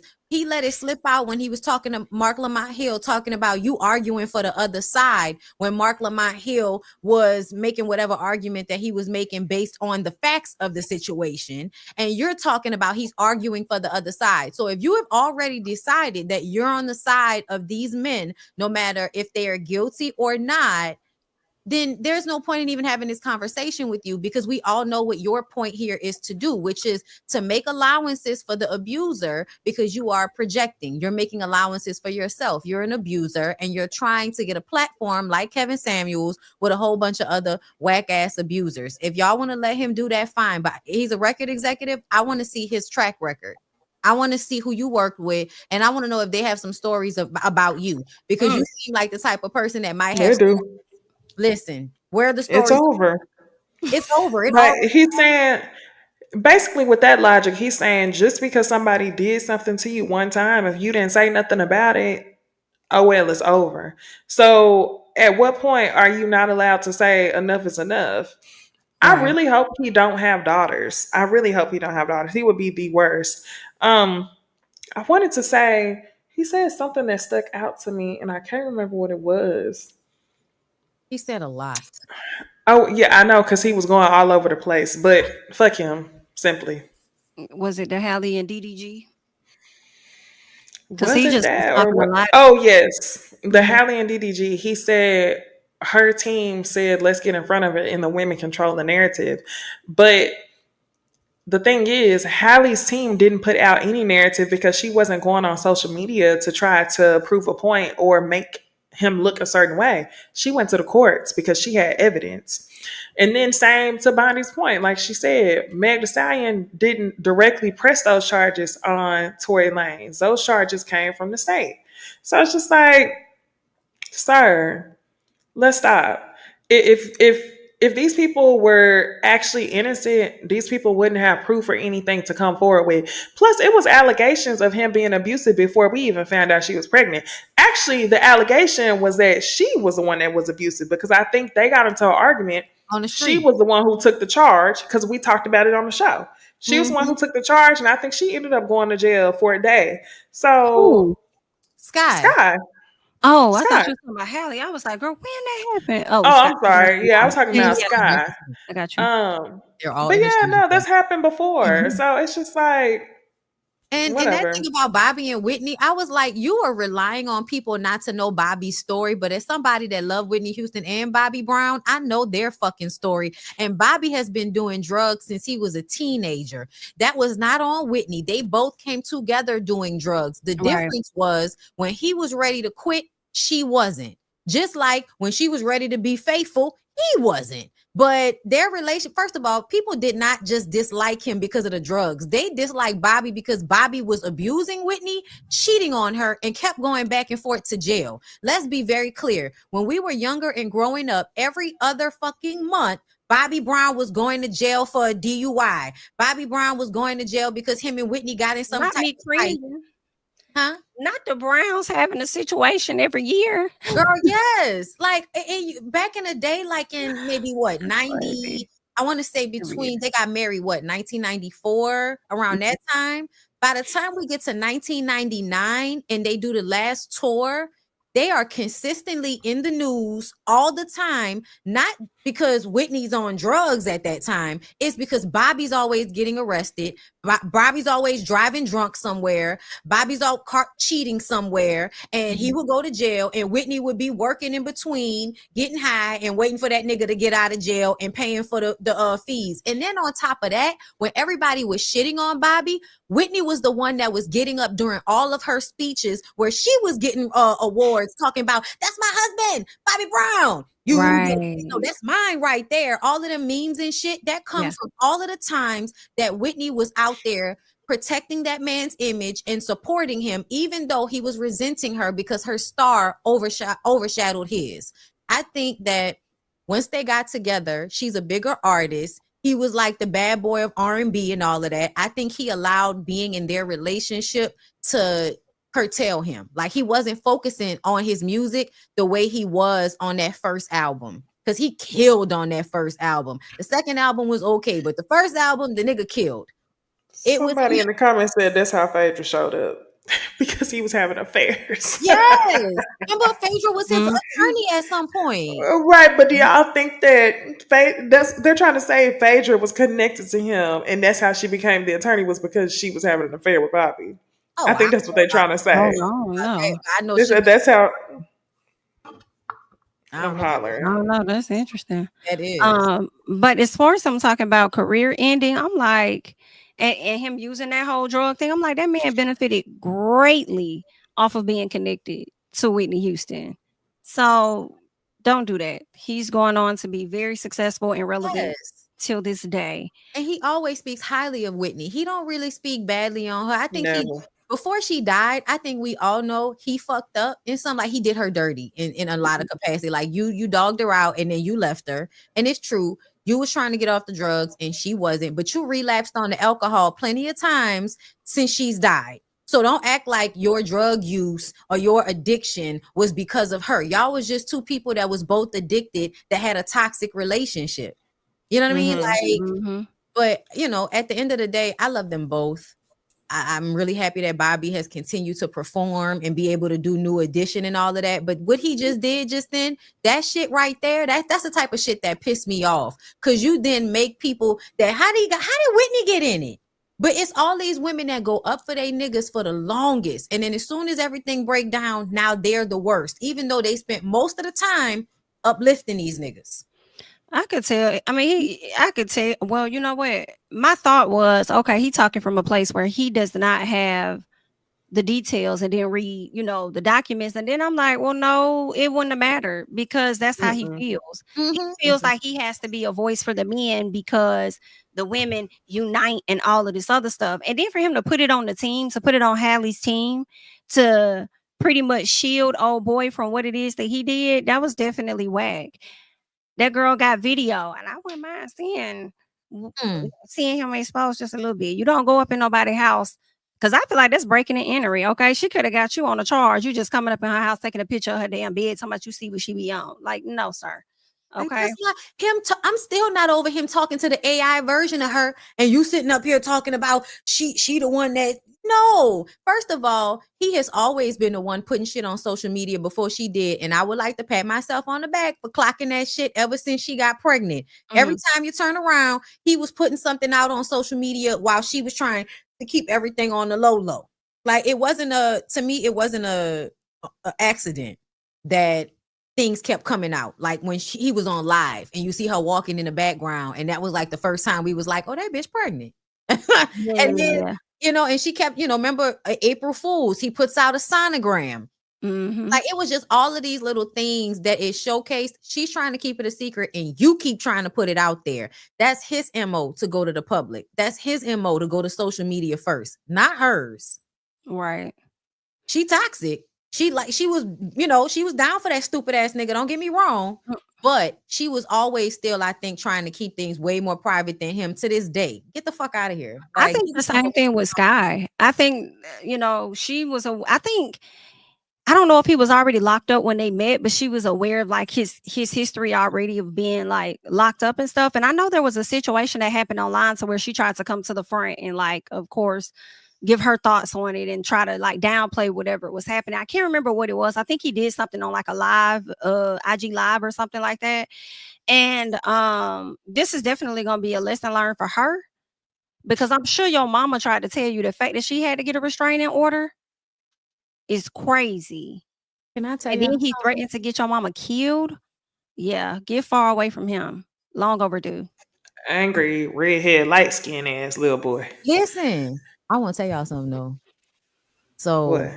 don't tell nobody. Y'all know what I'm saying. Don't tell nobody. Probably got 1,000 people in here. Don't tell nobody. Listen, my mama always used to tell me about how she got married, right? And y'all know I've told y'all about my dad. My dad was controlling, abusive. He was a narcissist. Like, you wouldn't call it that back then. But like now that I'm older, I really understand it clearly. And the reason why I can understand it is because I had like a really good example to show me. Y'all, the nigga did not even propose. And I was wondering, I was like, I never heard a proposal story. Y'all. And this is why I know about the love bombing and why you have to be careful no matter how good this shit looks. My dad did not propose to my mom. My dad told everybody that he was going to marry her on Christmas Day, had my aunt make flowers, had my godmother come from California with a dress and surprise my mama on Christmas Day with a pastor in a fucking wedding. She was fine with this because she told him, I'm not about to keep living with you and not be married to you. That was a conversation that they had at some point, but you still took all of her choice out of it. Yeah. Did not propose, never got on one knee, never asked her to marry, just showed up. Christmas, everybody comes to the house. Surprise, we getting married. And it also puts you in a position to not say no, to not be able to have it happen the way you really wanted it to happen. What if you didn't want to wear what the fuck T. Deborah had for you to wear? You know what I mean? And it was sold to me like it was so romantic when I was growing up because it was on Christmas and it was a surprise. And when I tell y'all their anniversary being on Christmas meant everybody's happy on Christmas. Like, Christmas is our favorite holiday in our family because like it's all of these good things happen. If he's mad throughout the year, by the time we get to Christmas, all of that shit is cleared up and we in happy mode when Christmas time comes. But when I thought about that shit, I was just like, Ma, you know that's fucking crazy, right? She was like, I didn't think that at the time. Right. But I'm like, that's how the coercing thing happens. Where you know who else did that? Who? Ludacris and Nelly. I did not know. They both did that. I think that's what happened with Nelly and Ashanti. They didn't have no wedding. Oh no, I mean, no, it was just like a surprise. Yeah, it was just boom, and then Ludacris did the same thing.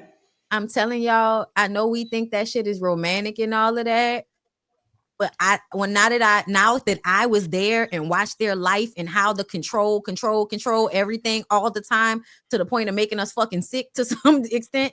Yeah, no, you really have to pay attention to these small little things that come off like it's sweet or like somebody's taking something off of your plate or here come a man doing everything that he's supposed to be doing. You don't have to think about nothing. But really what it does is put you in a cycle of not caring about certain things so you don't be looking. You know what I'm saying? And don't get me wrong, like he took care of her. Like to this day, my mom is well taken care of because of my father's pension, his insurance, all of that shit. But when I look back, he really took her choice away from her in a lot of ways. And I do feel like my mom shrunk herself in a lot of ways to be with him. So, at the end of the day, that's not something I'm willing to do. So, thanks for the lesson because I'm not fucking doing it. Looking just like him as I said, I'm not fucking doing it. But Yo, when I tell you it had never crossed my mind until this past week, I was thinking about it. And I remember talking to Lyric, like, babe, I don't think my daddy ever proposed. I never heard a story about a proposal. And then my mama called me one day and I'm like, Ma, let me ask you something. And she was like, no, he did not propose. And I'm just like, yeah, that nigga was crazy, ma. You gonna make me ask my mama and daddy that, because I never heard about a proposal story either. I need to ask them. They still married. Bruh. And they would have still been married too. She threatened to leave his ass. He was getting old. And once they get old, they get a little bit more like reasonable. They're not as, scary anymore once they get old. Yeah. But man, somebody asked how old your mom was, if you didn't mind them asking. At the time. So my parents are 11 years apart. My dad, when they got married, let me think. I was 31 when she was born, and that was the year that they got married. So he was 42 and she was 31. That's why I said 30 is young. And they had been together since she was about 25 or 26. And he applied a lot of pressure. She didn't like him at first, and he kept showing up to her job, kept showing up, kept coming get haircuts so he can talk to her and nag her until she went on a date with him. And, the nigga with a good, these boomers. Boomers had good jobs, good benefits, a nice house, taking you on trips. You got diamonds and furs. Everybody in your family ain't got no motherfucking mink. Bitch, you got a mink. I was supposed to inherit a nice rabbit coat, but then Katrina happened, bitch. But yeah, like, bro, when I tell you it, like, when you really think back on some of these things, Shy, I was just like, wow, you just don't even really know. You don't even fucking know. Wow. Okay. Anything else on Skai? Just that I think it's something to be said about the girls who have money. And I think that, or, grew up in an affluent lifestyle of some sort, them going reach for gutter snipe ass niggas in order to prove downness, prove blackness. And then these men kind of using that against them. Cause I feel like Keke Palmer, same situation. Halle Bailey, same situation. It just reminds me, when I was younger and my parents would warn me about certain types of hood people, and you would have to basically find out for yourself that you What you mean? What you mean? Expand on that. Like, they be grimy. Like, certain hood people are grimy as fuck, not trustworthy, and they're snakes. They pretend to be nice, they pretend to be kind, and really they're users and snakes and grimy as fuck. They'll smile The in your people who face. got out the mud. Yeah. And that's how I be describing Marlo, and people be getting mad at me. No, people who come from struggle. Yeah. They'll cross you. It's survival mode. I'm not saying everybody who struggles is like that, but I'm saying some people never remove themselves from the survival mode. Yes. Yes, absolutely. And I also feel like it's about the type of family, like the type of family dynamic. Yeah. you have, because it just depends. Somebody, hold up, I saw somebody. You think it's about proving blackness? I think they genuinely find it attractive. It's not. Two things can be true at the same time. It is proving blackness because when you grow up as a Disney kid, or you grow up speaking a certain way, even as a regular kid like myself, when you grow up speaking a certain way, the black kids around you are always telling you you're not black enough because you don't perform your blackness in a certain way based on your socioeconomic standing in your family, right? I even got made fun of by my cousins because of the way I talk. So I started to speak in a way that they would not make fun of me for. I know how to speak correct English. That was a natural thing for me. But I had to start speaking more in my accent and leaning into the way that my cousins talk so they would not make fun of me. That right there is the feeling that those girls feel. Peep, Keke Palmer. Remember Steve Harvey had a conversation with her and told her, don't go be with no man that has less money than you. And she was like, no, I can't deal with that because men with the money, they da-da-da-da. But a part of that was about her having to prove that I don't think I'm above y'all. And that's when I say proving black is really trying to prove I don't think I'm above y'all. That's what it's about. So you go get a man that you feel like he might not have as much, but this proves that I don't feel like I'm above him just because I'm this Disney kid and I've acquired exactly. Yep. That's what it is. And then you make him your elite employee. Right. Girl, getting 20% and you paying all the bills. I'm sliding up. Hello? Ralph getting what, 60% is crazy. What? Are you talking about Ralph and Drew? Mhm.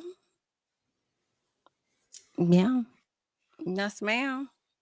Yes, ma'am. I You thought about can. somebody else who did that. Matriarch. Read that book if y'all ain't read it. Matthew didn't propose to Cena. Reading. I didn't. I'm reading the part where she talk about him cheating all the time, and she was about to leave him when Solange was born. But they was like really good at putting their family together in a salon and all of that. And that was another thing, y'all. My daddy helped my mama get her salon together. Like she was working with somebody else. As soon as they got together and she had me, my mom bought her own shop. And let's not forget, women couldn't own, like they could not get like what was it, the bank loans or something like that until 88. Yeah, credit cards, loans. Yes, I was born in 1988, and she went and got that business the year, maybe like a year. I was maybe 1 or 2.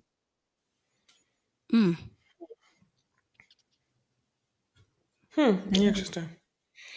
Right? Yeah.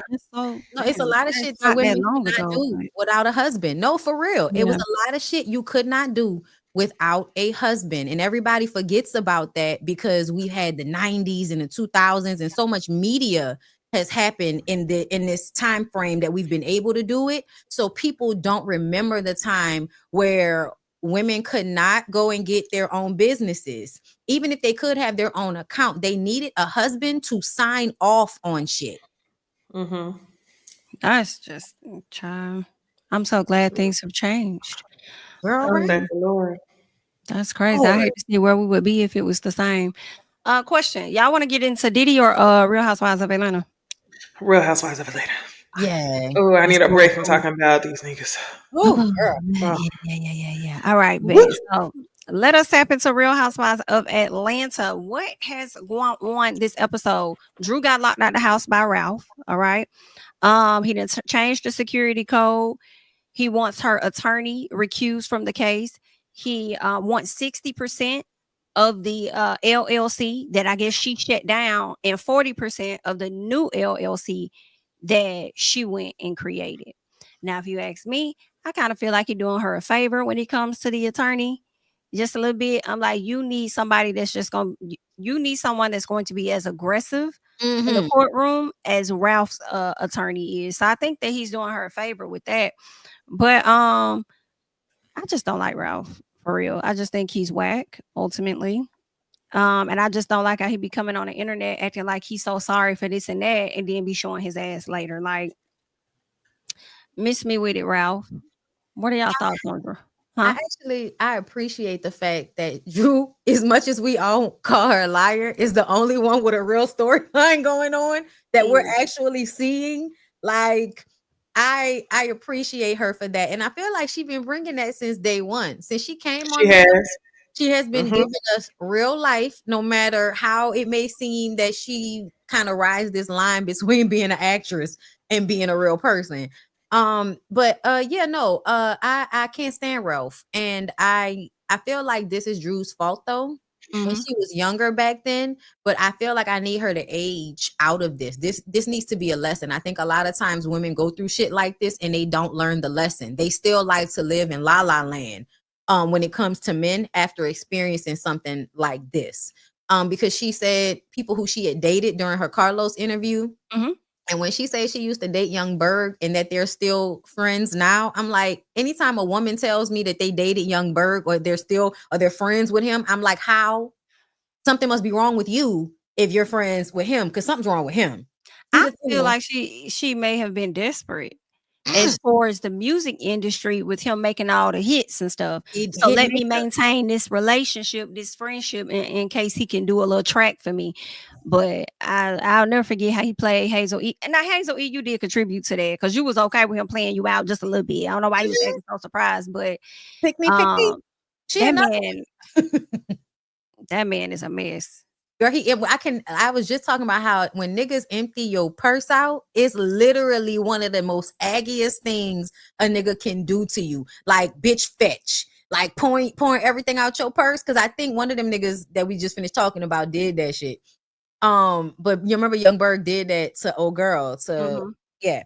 But yeah, no, I like Drew, but I often wonder if Drew is still in La La Land, because I'll never forget the way she talked to Sandra, Sonya, about having a baby. You just do what your husband wants you to do, And it's just like, girl, I hope you've grown out of that. That's what I hope. This situation, you need to learn. You getting your ass beat this hard by Ralph, because you need to learn from this. Stop letting these niggas sell you a dream and then stealing everything from out under you. That sounds like a Wendy statement. You said the Wendy statement? When not Amanda, when Angela told Wendy, it's just a baby. I'm like, it's just some shit you don't tell another woman. Just like you don't say this lady, you just give him whatever he want. She went and did. She gave him, she's pregnant, just had another boy. But damn. I don't think Drew is in La La Land anymore. Just by looking at the way that she handles conversations with Ralph, I think a lot of times I'm like, okay, you could have fell for the trap, but you didn't. I think she practicing what she learned in therapy. We'll see. Ralph, though, yeah, like I said, narcissist. I'm so tired of using that word. I understand. But it's so fitting. It is. Somebody said they feel like she's really grown past this. This is the reason why I really questioned it, not just the Young Berg thing. She continues to say Ralph and I are co-parenting better than we ever have before, which makes it seem like she's still trying to make it seem like he's somebody that you can get a good guy out of. Like you can. Like, you know what I mean? So in that, I feel like you're still not seeing it all the way clearly, because you acting like he's being a good parent. But really, you're happy about the fact that there's a time when he has to take care of them without your help. That's really all I can tell you exactly why she's doing that, though. Wow. I feel like she's doing that because even though they're going through this divorce, his image is entangled with hers, and it's impacting how the kids act. So because she knows that this is something that she's a contributor to, she wants to protect that image to the outside. Like when she was telling her mom, we co-parent well, she wanted to try to protect. She didn't want to really dig into the fact that this is impacting the kids in a negative way. So in order to, not really address the issue with her kids, she wanted to uphold him to say, okay, it's not as bad as it seems. But it's not until they're completely separate, not living together, that I think that she'll be able to actually face the truth. Because at that point, you have nothing to lose when you're no longer entangled with him. I just think it's difficult because they're in the house and they're raising the kids together. But one thing for sure with a narcissist, you will never be able to co-parent, because they don't want peace. Anything you say, they'll do the exact opposite. And that's exactly what's happening with Ralph. So what she's going to have to do is they're just going to have to parent separately the same set of kids. But right now, she's still trying to co-parent with him, which is why she's protecting his image, because she don't want to impact the kids negatively. But it's happening anyway. Somebody said, plus, didn't you file first? Very specifically, he found out that she was going to file, and then he raced down to the courthouse to file a minute before she did. And that is a different level of petty for me. I agree with what you are saying, Necey, about that. I just do feel like I get it, but then it's like, girl, pick one just a little bit, like, because you want to protect his image and how he's being seen, but then you also let us know about how he done locked you out the door. You know what I'm saying? Locked you out the house. You see, he bringing women down to the basement. You was but that's because none of those have anything to do with the kids.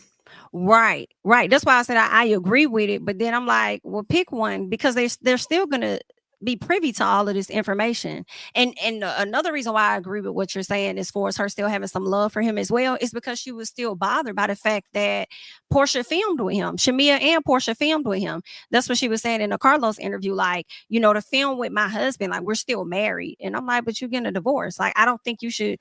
I would let it roll off my back, because Ralph is a person that is not interested in your happiness and making life easy for you. So of course he's gonna link up with people that's not fond of you right now. Like, of course. And the fact that they even keep putting him on a show like that is crazy. But I'm like, yeah, there must still be something there. I mean, they were together for a while, They was together for a long time.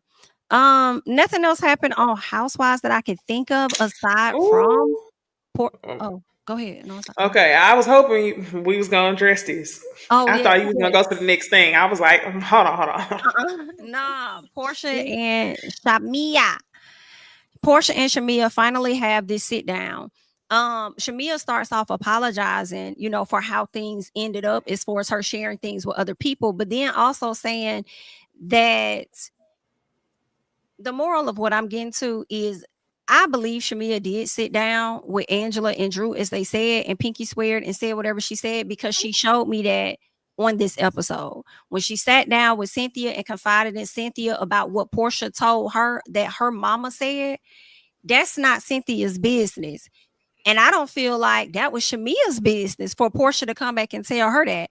And then we also go on to see Shamia sit down and talk with some other friends and her sister and stuff. So Shamia, you definitely be having your conversations. I've been clocked that when you tried to tell Kelly earlier in the season.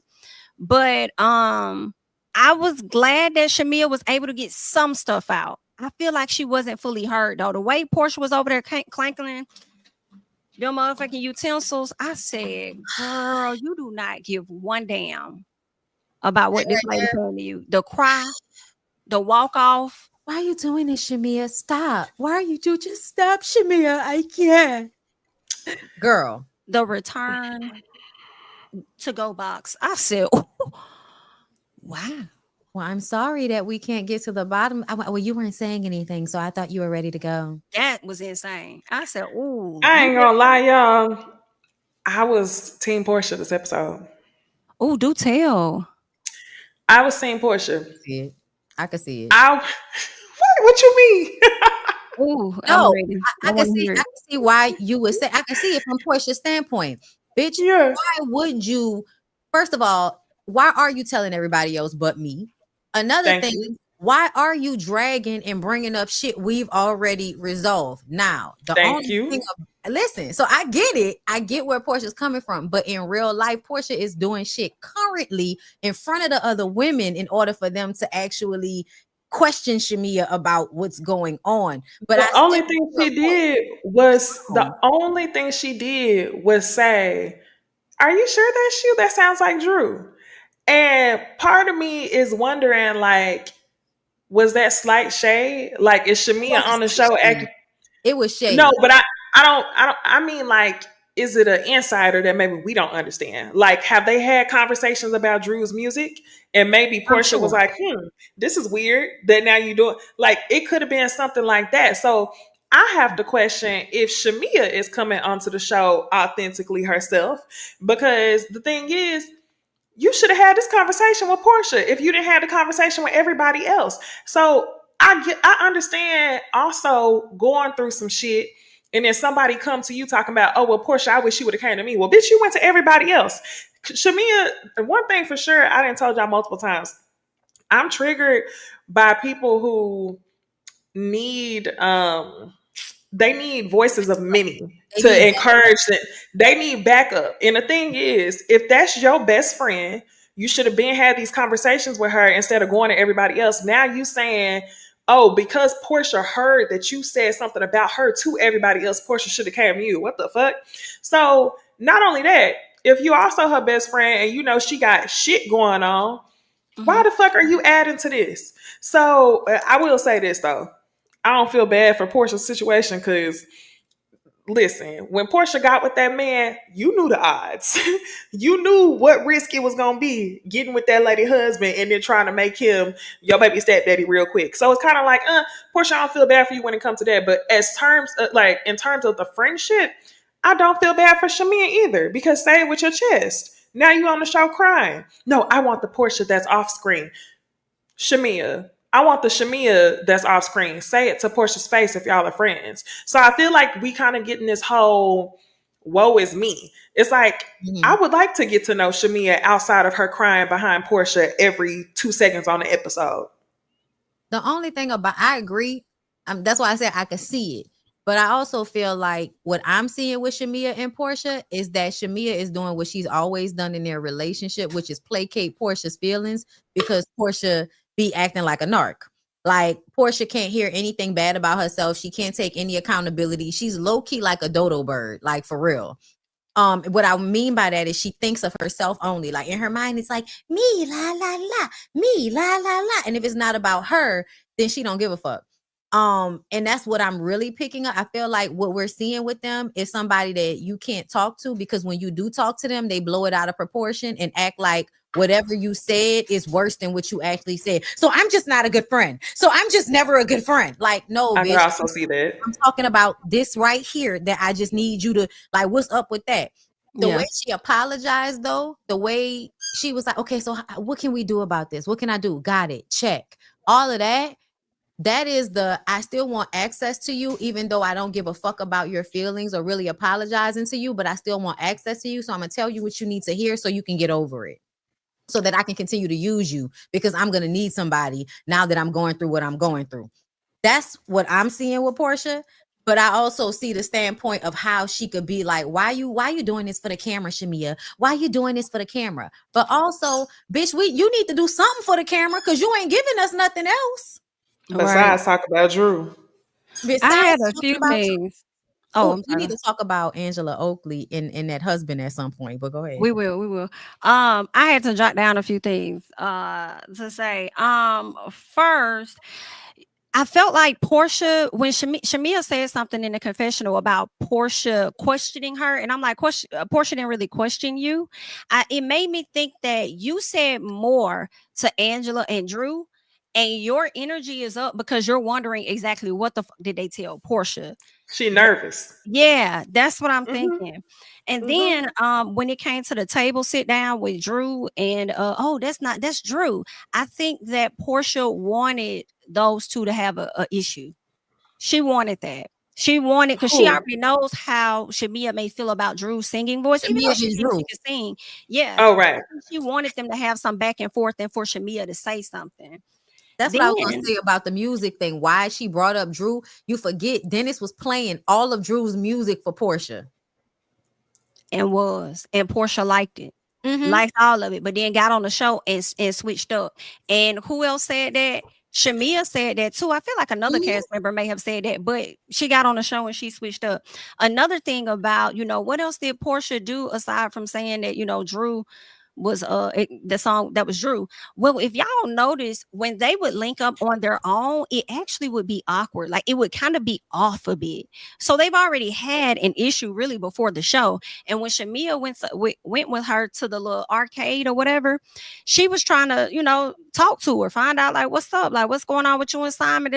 Porsha really didn't want to have that conversation with her. It was as if to me, how I took it was Porsha felt like she didn't feel safe to have that conversation with you, or either didn't want to have it because the cameras was there or something. I don't know, but it was off. And then the last thing was when Porsha may have, or we all may have wanted Shamia to have conversations with Porsha earlier on. It's kind of difficult to do. I understand, we talk about stuff from 10 years ago or whatever, but yes, Porsha has done things this season that Shamia can discuss, but it's hard when a person is always so fragile, which is what, Shamia said, like, every time we talk, always going through something, bitch. It's always something. Yeah. Or either you're at a high point and I'm sure she doesn't want to rain on your parade type of thing. So it's never a right time. And Porsha's weaponizing that. Bitch, at the end of the day, you played dirty with that dirty ass old man and you got played, bitch. This is not the sad story you trying to make it seem. Oh, my daughter, we really had a family. No, bitch, you're a weirdo. No, That's trying to force your child to have a relationship with a man who you don't know what the fuck he would have done because you don't even know his real name. Right. You took a gamble. You gambled because you thought the nigga had some money. So the thing is, you weighed the odds and now you dealing with the odds. So I don't know why we feel like we should feel sorry for her. Bitch, you have no sympathy for Drew, and we see what Drew really going through over there. That's a real divorce. Hello. That nigga is in ICE custody, bitch. That's why he not answering. Somebody said that's why he not answering your text messages, bitch. And she brought that up again. I know PJ like, God, she brought that up again. That's why I feel like I'm not Omar. Omar said, I wonder what happened between the mamas, though. How much y'all want to bet they fell out over a nigga? Of course. I would have to. It's shout out to House of Aaron. It's Diane fuck Shamia mama man or Shamia mama fuck Diane man. It's one of the other. Yeah. I have And to I'm shout Yeah. out more House of concerned Aaron. He Shamia did a than video Diane. on it. He said it was tied to something dealing with a daycare. And I've heard that Oh. before. Oh, Something dealing business. I've heard two different stories. It was something well, no. I think that was separate. Porsha had a daycare and something went wrong and all of that. But Yeah, I it was remember something she about a said that in daycare. her book. Her mom used to run a daycare, and Mhm. Porsha was supposed to, like, you know, be a successor of some sort. That was in her book. I need to go back and listen to that terrible ass book where she Yeah. lets you. I'm telling y'all, if you read the book, you will understand how her mind works, and you'll get that she's crazy. Like she's You not. get that shit crazy. No, she really like she's like the narc, the pretty girl narc that, you know, just everything is about pretending, like the pretty manipulator. You think they're a nice person, but really they trying to figure out how they could use you. She also reminds me of the girl that's gonna always throw consistent slick shade at you, even though she your friend and y'all laughing. It's gonna be a little slick shade Yeah. in there consistently. That's gonna make you feel like, bitch, why you keep shading me? I thought we was cool, bitch. Right. And Shamia, y'all keep asking why Shamia didn't stop being friends with her, because Shamia is a people pleaser and Shamia is not being authentic in her real life. Like Shamia not being authentic in her real life, if you ask me. There's a clear desperation to perform for everybody. And that's the reason why y'all see her kind of being I can see even when Angela says, Shamia is being a victim, but she is. But I also feel like it's not for nothing. It's not for nothing. I think Porsha has done a lot to make this girl a victim.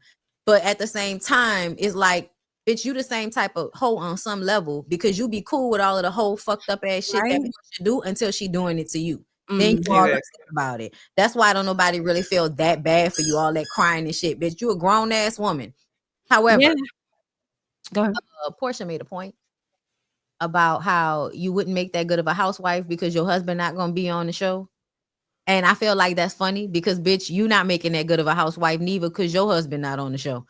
But I feel like she wasn't wrong, and it makes me feel like that's the blind spot. That's what a real tea is. That's what a real, that's what a real mess of Shamia's life is in that marriage. But we not gonna see it. Did y'all? But I think that's not fair to tell Shamia that when you've been on this show for many years without a husband. Yes. So how can you say that to her?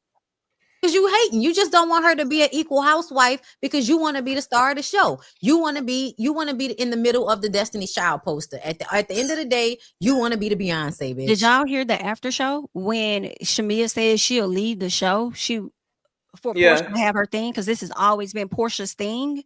Yeah, that was stupid as fuck. That's what pissed me off even more. Because I feel like that was the ultimate. I'll be a victim. I'll do this. Yeah, fine. I'll take away this thing that everybody's so happy for just to make you happy. Like, Shamia, get the fuck off my screen with this. Like, oh, I was so annoyed. If Shamia and did y'all was see? a girl, she wouldn't have been cool with Porsha fucking Simon the way she was. Be clear. Go ahead. Or her talking about saying she'll fuck Charles. Yes. She's not a girl. So I'm just like, Shamia, girl, get the fuck, honestly. But did y'all see that, like, Porsha wished Shamia happy birthday? They got back cool. Then the episode aired. Then Porsha, next day, she like, nah, bitch, we not about to talk about my mama. And people was like, well, no, your mama said something about Shamia first.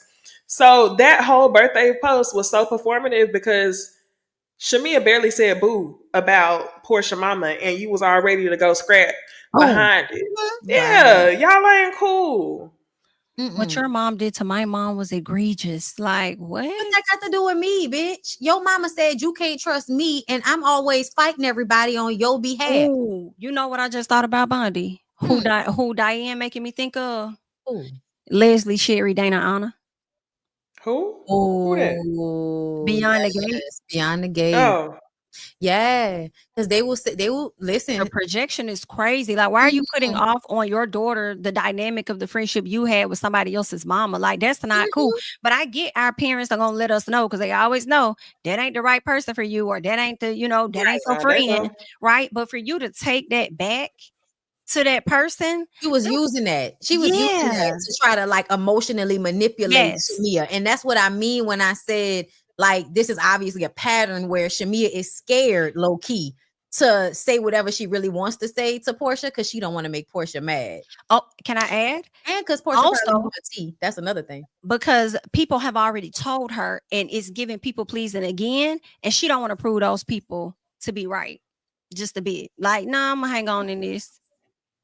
That's why she said, I've never allowed anyone to talk negatively on my friendship. But like you said, Jamie, this is a part of the people pleasing. She's going with the majority. It was easy to please Porsha when people wasn't in your ear. Now everybody in your ear because all your castmates low-key want y'all to beef out. Now all the viewers low-key want y'all to beef out. So now you want to please the majority and now you want to address Porsha, which to me is what's upsetting me and my homegirls because you had decades worth of friendship to say it with your chest and you didn't want to say it. So now you gonna make me look crazy and take this opportunity to say something. Well, we could have discussed this one-on-one, but no, you gonna wait to please the majority and make her the villain in a situation where you know people are already talking shit about her because of the dumbass decisions that she's made. So from a friend perspective, I think that's fucked up on Shamia's part because if we friends, let's just talk. Can I also add? You know, I'm not gonna let Porsha. Porsha will never slide and I not give her.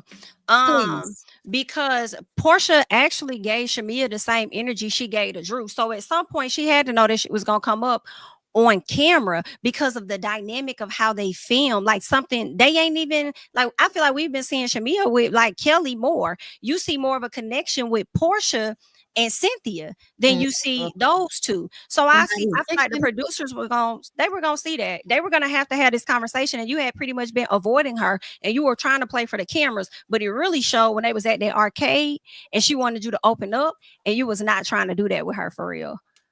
Yeah, no, Porsha was playing that whole scene, like the fake crying, the moving, the silverware when she's just basically saying, bitch, listen, if you have a problem with me, can we just be upfront and not do passive aggressive shit? Because to be clear, Porsha, I feel like was giving Shamia the cold shoulder even when they were at her, when they did the previous event and they were all having that moment at Lauren's, Zen bullshit, whatever that was.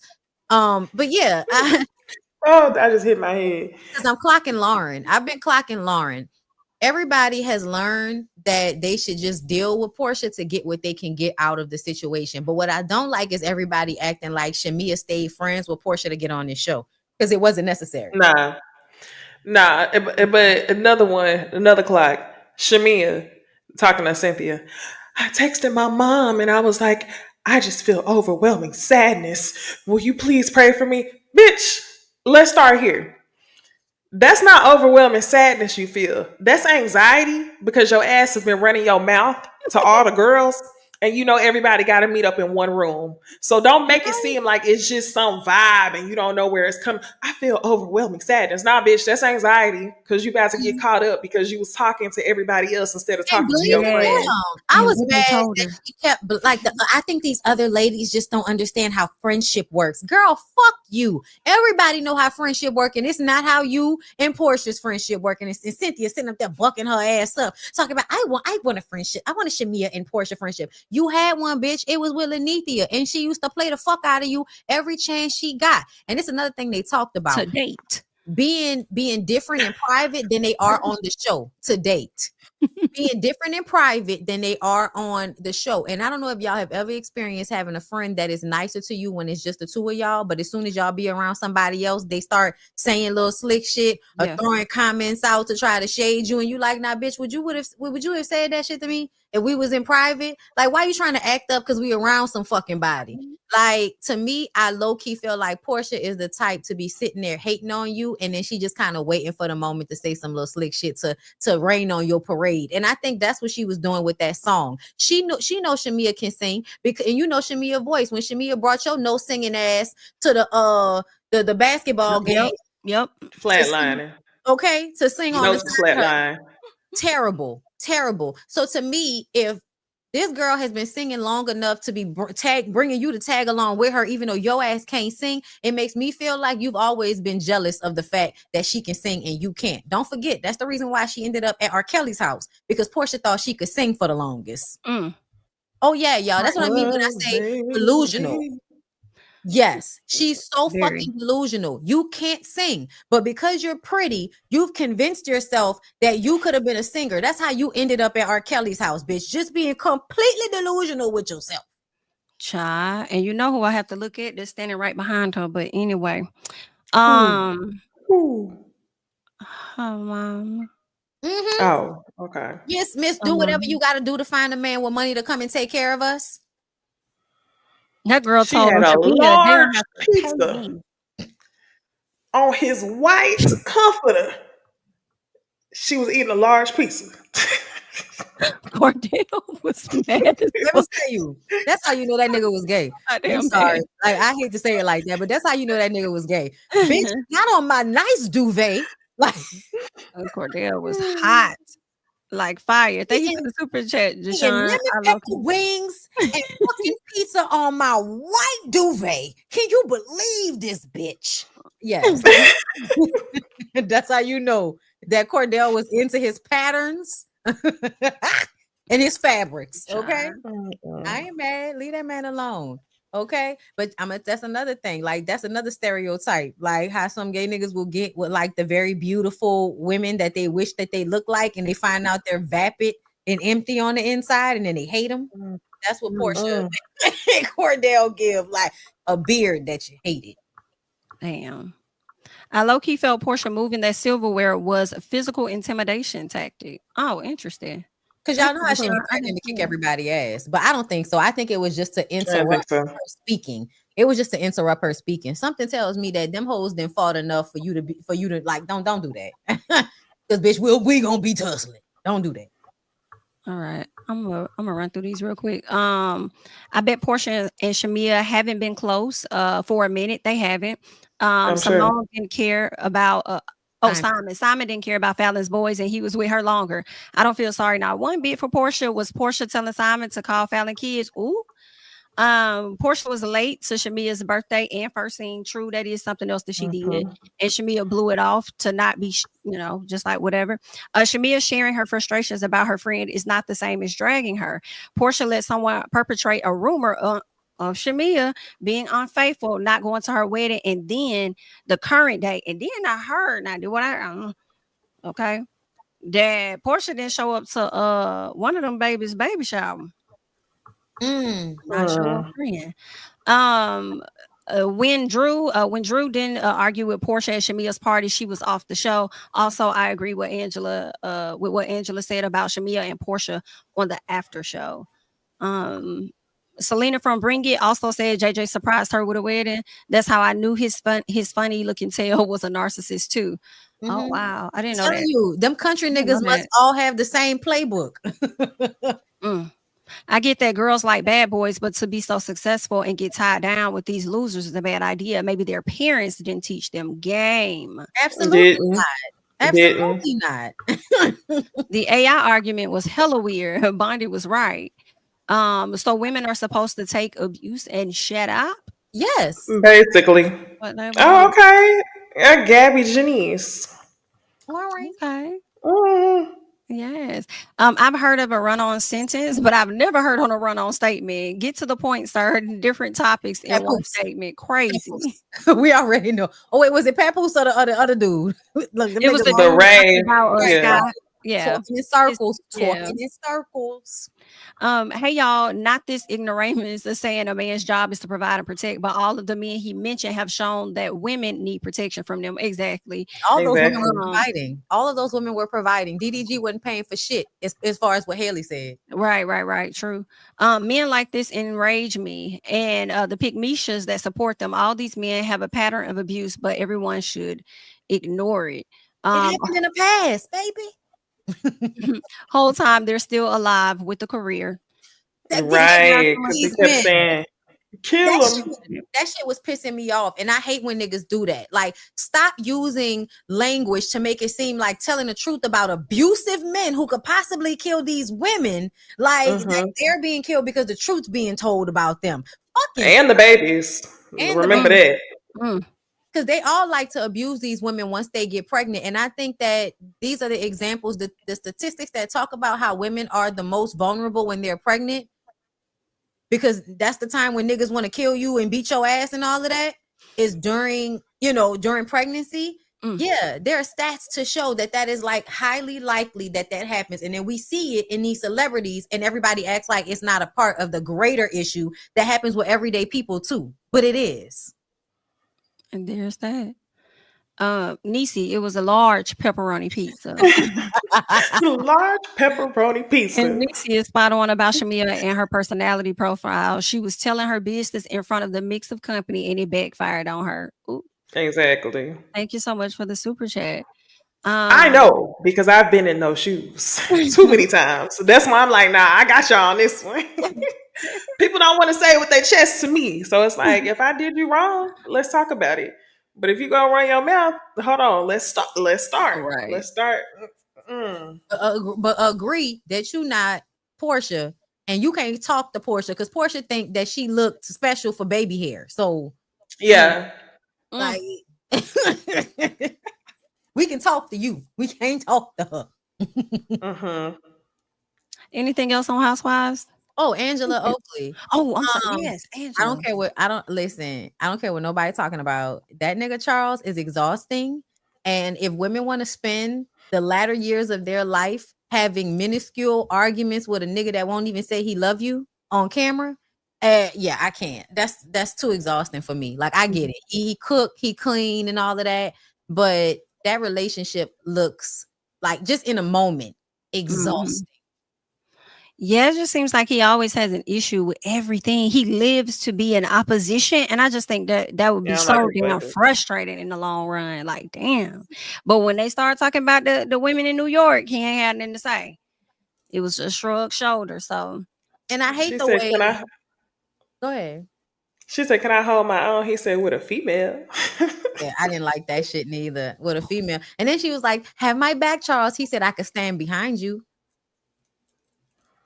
To me, you should listen when men say stuff like that. I think a lot of women, especially like the older generation, because that's what they used to, they think that shit cute. They think that's funny and the man is just joking. I don't think he's just joking. I think that he's telling exactly how he feels. And, it's like you're just a silly woman. So you can deal with this man being rude and contrarian to you. But if a woman was to treat a man the way they treat women, they would not like that shit. You would not like if a bitch never validated you in any moment whatsoever. He don't validate her at all. Like, that's exhausting. I don't give a fuck. I would be treating that nigga like shit. Like, when I tell you I be treating that nigga like shit, I would be treating that nigga like shit. It kind of seems that Angela kind of like ran him down in a sense, like the way that she would have like the people at the front desk like monitoring who he got coming and this, that, and the other. It just makes me think she hawked him down to be with him. Pick me. And she got him. And now look at getting wore out and with a bad job. And I like it. I don't like how he shows up on camera. I mean, I don't know. I hope he ain't like Porsha. They're gonna have to pay me in order for me to show up on camera how I am off camera with you. But I don't like how he does it. Look, somebody right now in the comments, Yvette, how old are you? Yvette said, I think he was being sarcastic. Yvette, how old are you, baby? How old? Yeah, he's too committed to being sarcastic. That's the problem. Yes, he's too committed. There's been too many opportunities to clear it up, and he's just too committed to being sarcastic. Yeah. Shit ain't funny no more. He said, I'm trying to throw him a bone. He said he don't want no bone, or I don't need no bone. I'm like, okay. Did y'all see of her? Oh, he does. Angela mama passed away. Yeah, since filming. Yes. Oh, that's another thing. Her holding the money over the family's head, and then because we don't get the family side. I'm not on the daughter side. Now that we didn't all laid it out, I'm not mad at the auntie for rolling up in your face and telling you, bitch, you crazy. Because who the fuck told you can just come and take your grandma car because your mama bought it? You out of here. Yeah, that's crazy as fuck. Yeah. But when Angela said that her mom doesn't like have her, like her mom may more so choose the sister side than hers. I believe that because when the mama left, she left with the sister. Whatever the issue was really between Angela and the sister, but you chose to get out the house and go wherever the sister is. So I hate it, but Be like that. I know that sister wish they stayed in the house that Angela paid for though. probably so. But can I say that I feel like despite how they treat Angela, which is what Charles was talking about, she's still gonna show up because her grandmother made her feel responsible to show up for her mama. So now her mama gone, I think she feels responsible to look out for her sister. Yeah. Well, Right. if her sister wants to be looked out for, because she said, cause we'll see once, because the mama didn't passed away since filming. But it seemed like the sister was like, bitch, don't say my name on the show. Don't show my picture. I don't want nothing to do with y'all. They And said, I wonder if Charles got something to do with it, because a lot of the times people will not want to fuck with you because your husband is too much to deal with. But I could see, That's their case, I could see her going out of her way financially to support the family, but you feeling like you need to hold that over their head or be reminded, like, don't do nothing for me if you feel like you can just come over here anytime you want just because you bought me some shit. You know what I mean? Like that type of shit. Like, don't buy me nothing then. That's why I feel like the mama was like, I just want, and also, bitch, like you got all of these houses that you having a hard time selling. This was probably something that'll put some money in your pocket. Speaking of, I got a house I'm trying to sell. If y'all interested, in Dallas. Period. I wish we had a photo or something. We could have just popped that up. Okay. Next time. Make sure y'all follow Necey over on Instagram. Okay. Yeah. Hopefully it's off the market by the next time, but we'll see. That'll be great. All right, y'all. We're ready to move on. I say let's do it. Okay. I want us to talk about Diddy real quick. We had a few people to take the stand this week. Dawn, it seemed like they ripped Dawn. They just tore her up. Carrie Morgan, who I think was a pretty good witness on the stand. That used to be Cassie's best friend. Also, Cassie's mom took the stand as well, and I believe it was like some other people too. But I'm just listing to me the most notable. But Cassie's mom took the stand and talked about how they had to give Diddy like 20 racks because he hit them up talking about Cassie owed them some money, and then something about leaking her tape. Also, Kid Cudi also came to the front to testify as well and let everybody know that how Diddy did his home, breaking into his house, putting the dog in the doggone bathroom or whatever, and about to drug the dog or did something to the dog, blew the car up. Just showed his ass, and even after the incident, want to still text the boy talking about I want us to be able to link up so we can have a conversation and figure this all out. It ain't shit to figure out this stuff for how much money you finna pay me back. Like, you just violated me. But before we go into detail about everything, I just want us to catch pieces of this breakdown about the charges and stuff, because people seem to still be a bit confused about it. Hey roommates, a lot of you all have questions about the actual charges in this case. You all are saying that this is a sex trafficking case. This is a racketeering case, not a domestic violence case. Well, the Shade Room spoke to a legal analyst who broke down all of these charges and spoke a little bit about where the prosecution is headed with all of the witness testimony. So a lot of people are saying that from the testimony that they've heard so far, this sounds like they're trying domestic violence. They aren't trying sex trafficking. So from what you've heard and your knowledge about the case, what exactly do you think speaks to these particular charges? Federal charges, it's important to note that they don't require violence to be random, but what matters is that it helped carry out the sex trafficking or organized crime. So prosecutors can prove that Diddy used threats, manipulation, or abuse to control his victims, Cassie and the Jane Doe, or exchanged sex for money, favors, or other benefits. And that could even include career benefits, right? Like career benefits, right? Like career advancement. And he moved those victims across state lines to make it happen. Then ultimately, those actions fall squarely under the federal sex trafficking laws. The public might hear domestic violence, but the court hears coercion with the intent to commercially exploit. And the challenge is not the law, but it's the presentation in this case for the prosecution. That's right, like career advancement. Of course, Diddy is also charged with racketeering conspiracy. So how many people need to be involved in order for a charge to be considered a RICO? So for a RICO, only one person needs to be charged.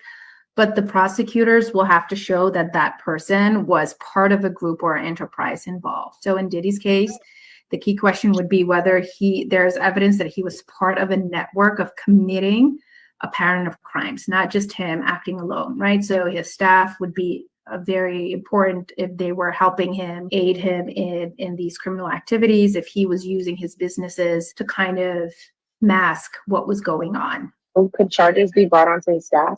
Depends on if they were being coerced, if they felt like they were pressured. But I think that the mere fact that he alone is facing these charges, I don't think that they're willing to bring any charges to anyone else. Of course, Diddy is old. He was the mastermind. That's kind of what they're trying to depict here. And he used his companies and his staff and people around him in these patterns of criminal acts. He was the mastermind. That's kind of what they're trying to depict here. And he used his companies and his staff and people around him in these patterns of criminal acts. He was the master. So what the video does is it shows physical violence, which helps establish coercion, and then it supports the prosecution's narrative that I think we pretty much got the gist of everything. And I'm glad that she was able to break it down like that, because I have been seeing a lot of those, questions. I've been seeing a lot of people saying the same thing, like, "No, this is just DV. This is just DV. He gonna get off. He gonna get off." And I like to hear a lot of different people that's in the courtroom give their opinions and stuff, and not just like one sided, one way or whatever. I like to hear what all is going on, but I think that he's going to go down. I agree. do. I think that Diddy is going to go down. I feel like a lot of the things that she mentioned in this, that's what they showing in the courtroom. He literally had a network of people. Cassie probably mentioned about 5 to 10 people that he had a network of. When she would leave, he would have other people come and find her, come and get her and bring her back. Like, that just got to be, that's very Not only stressful. that. And I hate people questioning. Okay. Just for people in the chat that are confused, you can simply go and find R. Kelly's case, and you will find how someone with just assaulting women can get caught on a RICO. Like, it's not very hard to understand. I don't get why it's hard to understand. Everybody that he employs is picking up drugs, dropping off drugs, setting up the scenes for these rooms, transferring escorts here and there, making actually some of them are paying for things out of their own money and then being reimbursed. Like, he's calling in doctors in order to fix the bruises and the cuts and whatever happens. Like, he is paying people in order to aid in the criminal enterprise of paying prostitutes and assaulting people. Also, what I need for y'all to understand is whenever somebody does something illegal for someone else, and it's in like a repeated kind of way where he continuously has assistants that are buying and getting drugs for him, he continuously has escorts that he is paying. I need for y'all to understand, escorts are illegal. Prostitution is illegal. What he is doing is illegal. And if he is doing that in a concentrated effort using people that he is paying, and it doesn't even have to be from bad boy money, it doesn't have to necessarily be that way, but it is. And all of the money that he's making through his legitimate business is being used to pay for the criminal activity that he has a history of. And not only are they talking about a repeated pattern with Cassie, even at his hotel, when he was about to get arrested on this charge, some of the same tools were found, meaning that he was still having these same type of sex parties and doing this same type of shit. I'm sure there was an escort that was about to be paid for in New York to come and do some of the same shit allegedly with him and Carisha, or him and whatever whatever Asian girl we haven't seen yet that he might have been fucking with. But the shoes that he had, all of the things he had lets you know he just simply gets a new girl to put into the role. But he just continuously puts somebody in. Because why are the heels in his closet at his house? Why are 8 pairs of them stripper heels at his house if he's not just finding girls to fill this role? And then, the intimidation aspect of it, blowing up the car, the messages.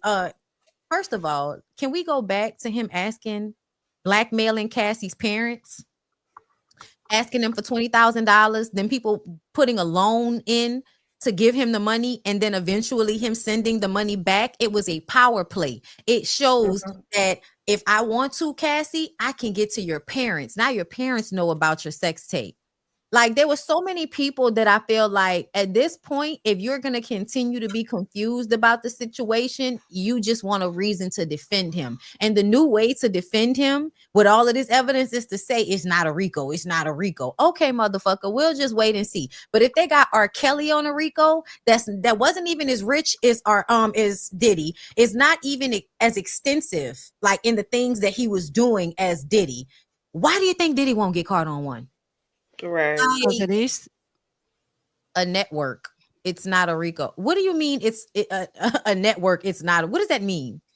What does that mean, love? They literally just said a network of people doing organized criminal activity is a RICO. So why are you saying a network? It's not a RICO. What? It makes me feel like you don't know what a RICO is.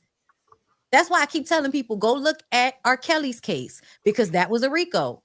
Go figure it out.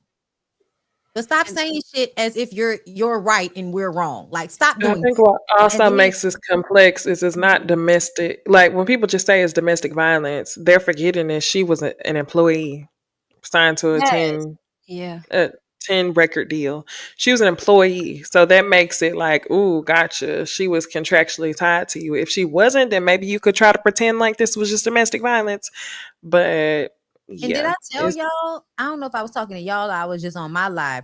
But do y'all remember on Love and Hip Hop New York how all of them niggas that used to work with Diddy was on Love and Hip Hop New York, and they all was doing this same thing on the show? They would keep getting into these relationships. So they would keep dating women and then trying to force the women into contracts. That was most of what was going on between Rich Dollars and Erica Mena.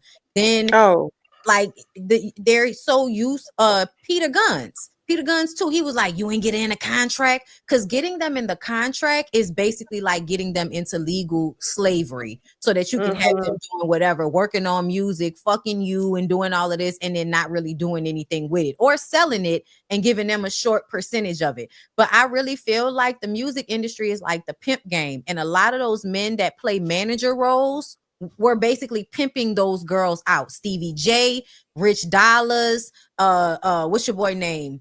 The other Creep Squad member. Peter Gunn? Cisco. Cisco. Exactly, Cisco. And to me, you can tell that they do this because whenever they get a girl in the studio, they basically pretend like they're going to help the girl with the music and then basically say, you're going to fuck me for it. And if you don't fuck me for it, I'm not going to give you the track. It's the same type of arrangement. So the girls aren't always trying to fuck these niggas for tracks. The niggas are working with them and then saying, I won't release the track if you don't fuck me. Just saying. So go watch Love and Hip Hop New York and peep how everybody's always trying to get some girl that they fucking into some type of contract. Go peep it. And that was how that was legitimate. Remember, Rich was legitimate because he worked with Bad Boy. Was that Rich worked with Bad Boy? Yes. I'm thinking about Stevie J because we know he was doing it. He did too. Yep. Irv Gotti and Ashanti. It's a lot and of. He had that tape of Eve. Had that tape with Eve, and Eve looked loaded out of her mind. That's in great. the back of a limo, girl. I'll never forget that VHS tape. I never saw it. I saw you, girl. You had to be there back in the day for some of this shit. Because I feel like now you'll never be able to find some of the shit that I saw with my eyes. For instance, those R. Kelly sex tapes. I saw at least 2 of them. I will never forget the picture in my mind. I will never forget the picture in my mind of it looking exactly like him. He all he had on was a Versace shirt. It was like, I guess his studio or office or something, but she's in like a computer type of chair. And he's going to town on her, eating her out. But that's what you do to young girls to coax them into the extra. Like, y'all have to understand, these niggas play long game. You go down on the young girl first to make her feel comfortable because that makes her feel like she's not being assaulted in the situation. It's a part of the coercion that will eventually lead to the real sex. It's an intro, if you will. But yeah, like, Y'all, it's ridiculous. It's ridiculous, but they all do it. And them videos, yeah, he definitely pissed on that girl's chest, and she had little bitty boobs. I was the same age as the girl. Wow. And you Wow. see him like she's laying. There's another one where she's laying down and he pissed on her chest. I remember all of that shit. That's why I'm like, I can't stand when niggas are online arguing now, saying that it's a lie and or acting like because their parents brought them that it makes it okay that that grown man was putting out tapes of him assaulting 14-year-old girls and everybody was watching the shit because they could download it on Napster, on LimeWire. And that's how I saw it because it was on Napster, it was on LimeWire, and niggas had the tapes in barbershops back in the day too. It's on Pornhub. Well, it was, girl. Not still out there floating. But that's why I'm like, y'all arguing with me, and I saw the shit. Like this was 2002, 2001. Ain't want no motherfucking digital. Dave Chappelle stupid ass made a joke about that, talking about that piss was digital. And when I tell y'all there was no way to make piss digital like that back then. Correct. That's insane. There's no way. Tripping. What I was gonna say, I don't know if Diddy's gonna get found guilty on all charges, but I definitely think a guilty verdict is going to be returning. And the question is just gonna be how much time he gonna get. I'm willing to believe it may not be as much time as people may think. Yeah. Oh, really? You think so? We'll see.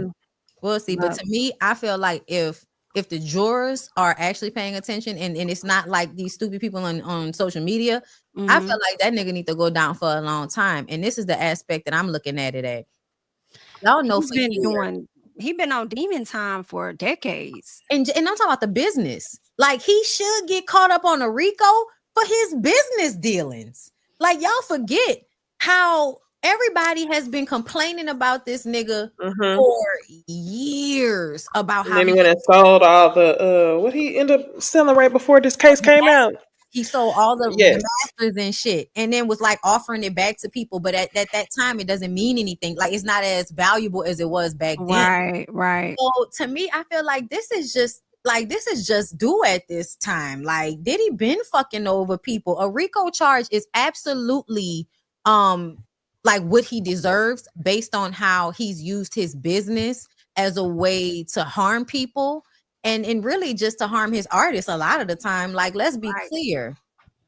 All of them have bad stories about him. Even fucking Mary J. Blige. Y'all may not remember, but for a minute, Mary was not talking to him. She wasn't dealing with him.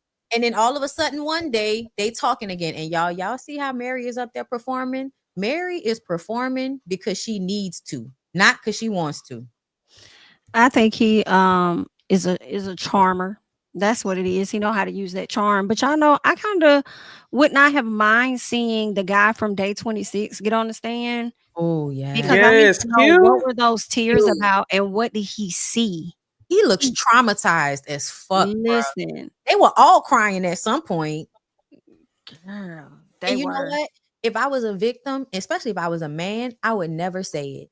I would never tell anybody, because the way the internet eats up anybody that says, yes, he did this to me, it's not even worth it on some level. I feel like that's what most of the people that we know and we feel like he did something to him, like the Day 26 people, but they won't really say, is because it's not even fucking worth it. It's not even worth it. I feel like he used him as an escort. It definitely is given he tricked them out. And you know, y'all know for sure. Like, and when he talked about an email he got, I'm like, you must have saw like a video or something. Like it made it like it was of himself or something. Like something he didn't know was recorded or something he didn't know happened. Because you know, once they give you GHB, you'll wake up the next day not remembering with a sore ass. Terrible. Bruh. Oh my God. Jamie, did you read the portion that the escort did? And he was talking about how when he was having sex with Cassie, how Diddy was like, you know, whacking off all loud and shit, like right behind him. And the way he thought, he even wrote it in his book, because he had a book that he was writing about erectile dysfunction. And he thought that Diddy was saying certain shit that he wasn't saying. But I'm like, no, nigga, Diddy was absolutely saying that shit. Like, thinking he was like, oh yeah, you gonna get this dick or you want to be penetrated. But him thinking the man was, he was like, nah, that's not what he's saying. And then he would say something else that sounds like that, but that's not that. And I'm like, no, nigga, you weren't deaf. You weren't confusing anything. He was he was saying that shit to you. It's what he wanted to do to you.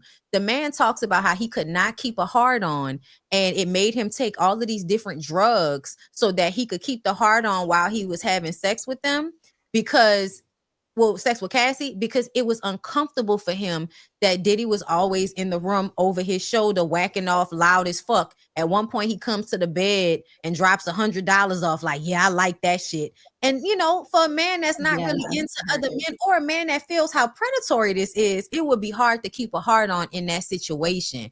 And so like I want people to understand, like even the escorts are not 100% comfortable, and they aren't being told the truth. Because Diddy will have Cassie invite them like on some stripper shit and then tell them, I'm about to pay you way above whatever your fee is so that you can have sex with the most beautiful woman you've ever seen, while my husband just watches in a corner and he's not going to touch you. Most of these people are doing sex work, so they're going to take the money, but they don't really want to do it because they're being lied to, they're being coerced, and they really not comfortable, but they go back for the money because people are in you know, they in that mode where it's like, I'm willing to take this money, especially if it's fucking Cassie. Fast money too. Did y'all hear about one of them escorts that unalived his girlfriend? No. Yeah, one of them, it's three of them escorts specifically have a history of violence against women, and one of them unalived his girlfriend. They were on a show called Gigolos back I heard about like the 2000s.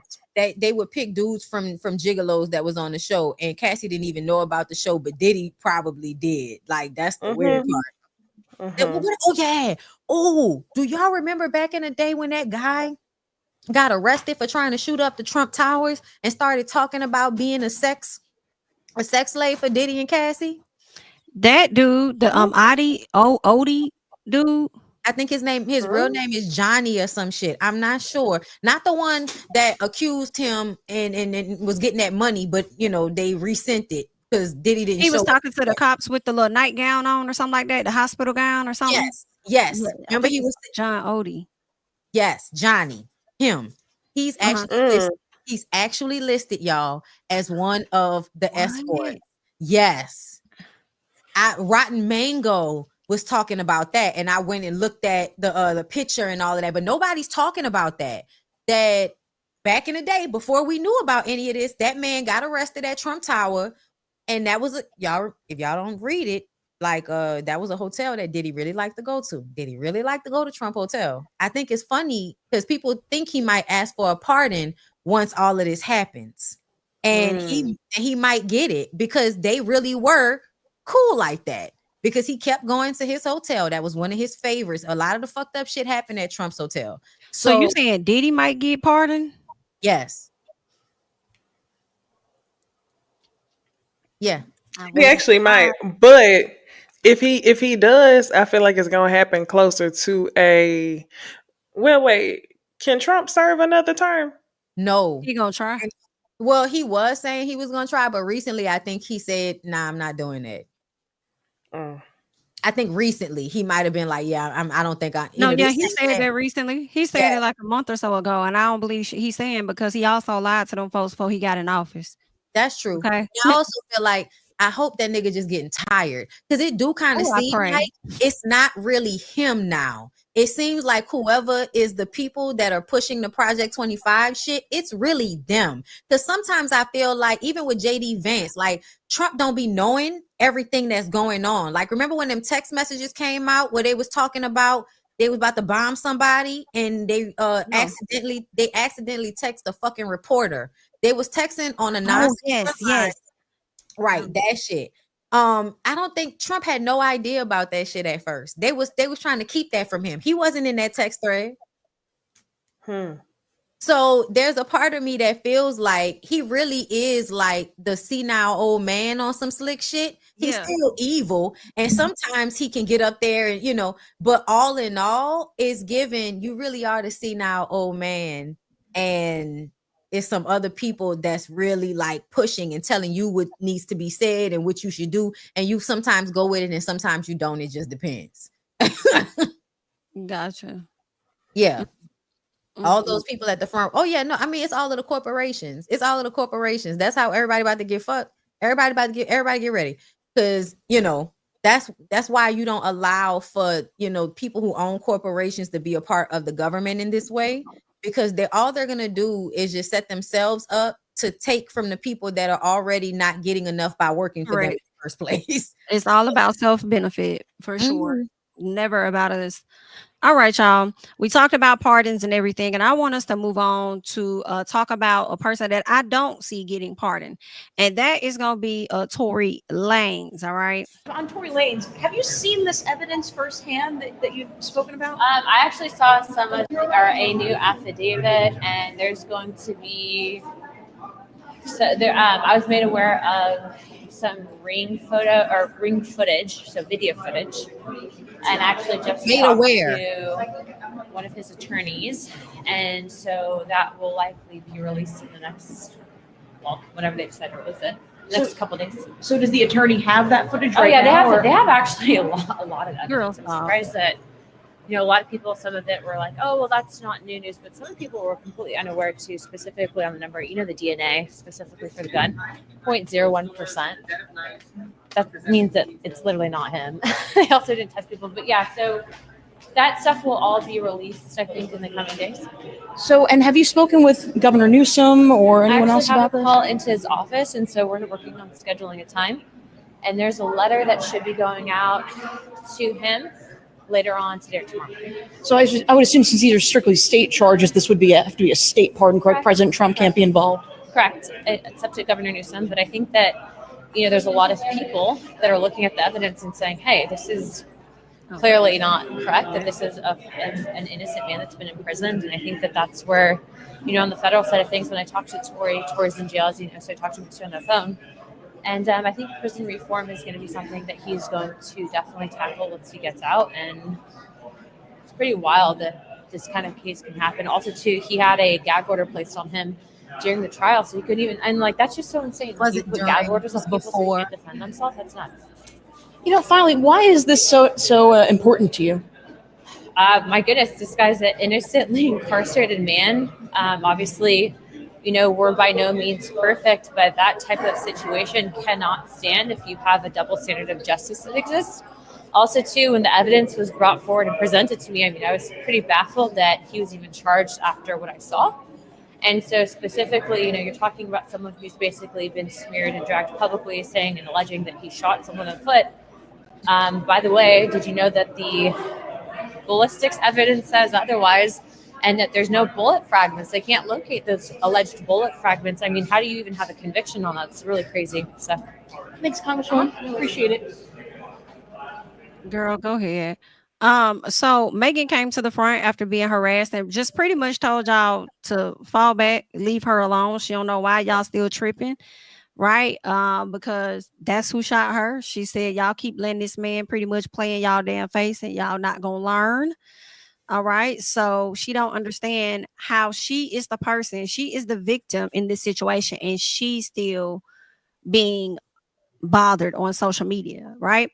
Also, not only did Megan have time, but this damn attorney had time too. Okay. Because he came to the front to go ahead and get into some evidence. All right. Can y'all still hear me? Mm-hmm. Okay, good. Yeah. Okay. But yeah, he got into the evidence and the breakdown and stuff of the case to prove some people wrong. And I'm kind of like how he put this together, because I do think oftentimes a lot of us, will run with misinformation and stuff. And some people are not going to go back and read the court, documents and stuff. Right. So I think this is a nice shortcut and breakdown of what all took place. All right. So I just want to skim through it real quick. All right. They say he admitted to doing this. All right. And this was one of the things that he did. Let me see if I can play his audio. Okay. I was looking at it on my phone, so I couldn't play audio. All right.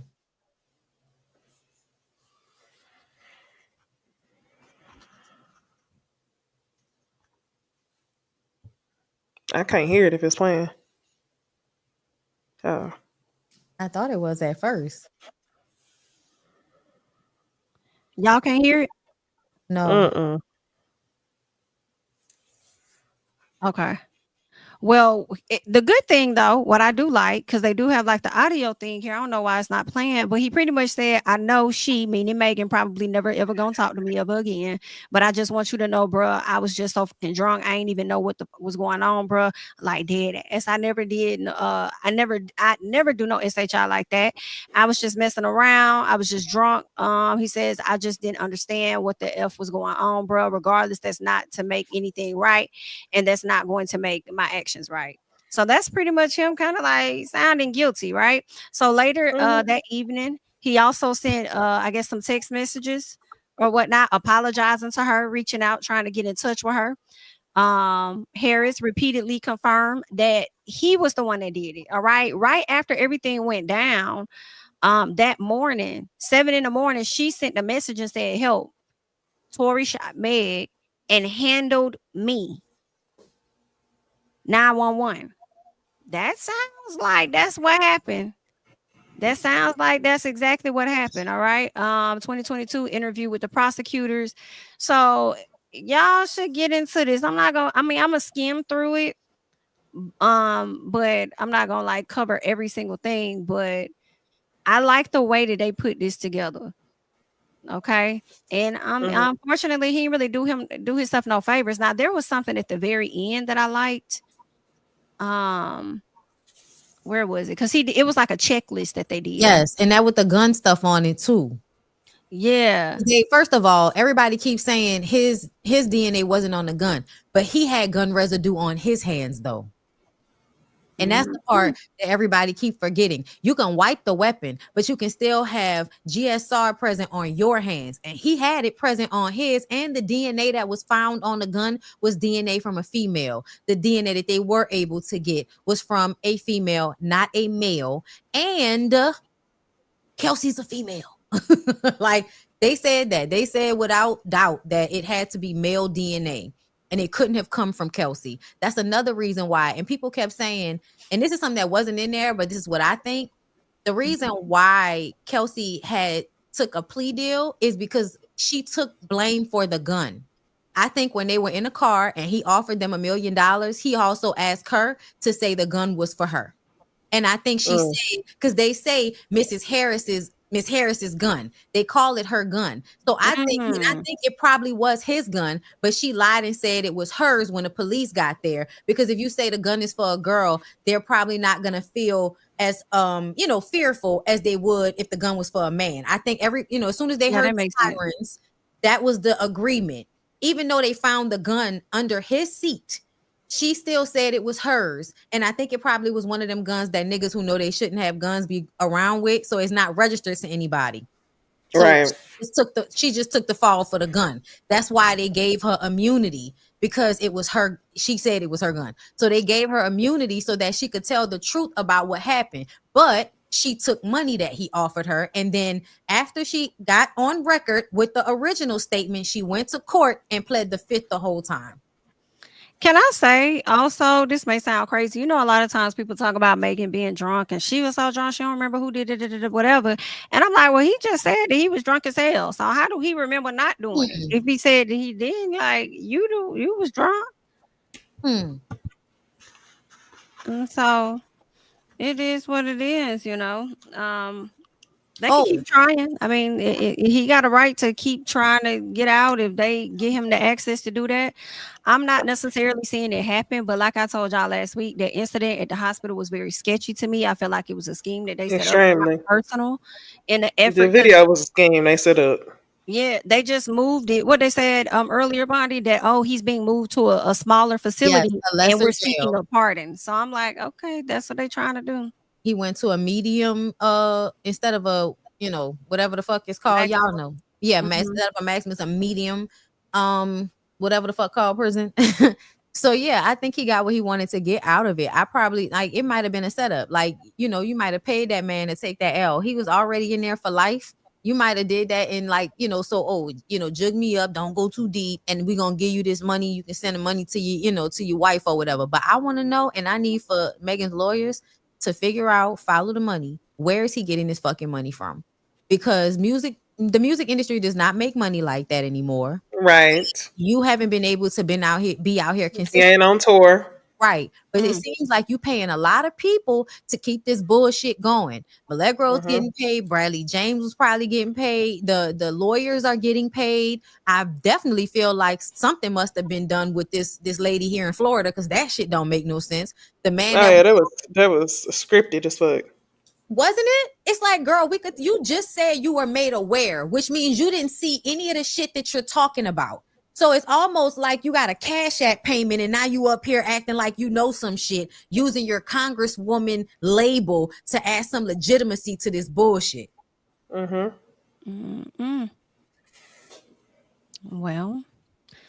is there anything else on Tory?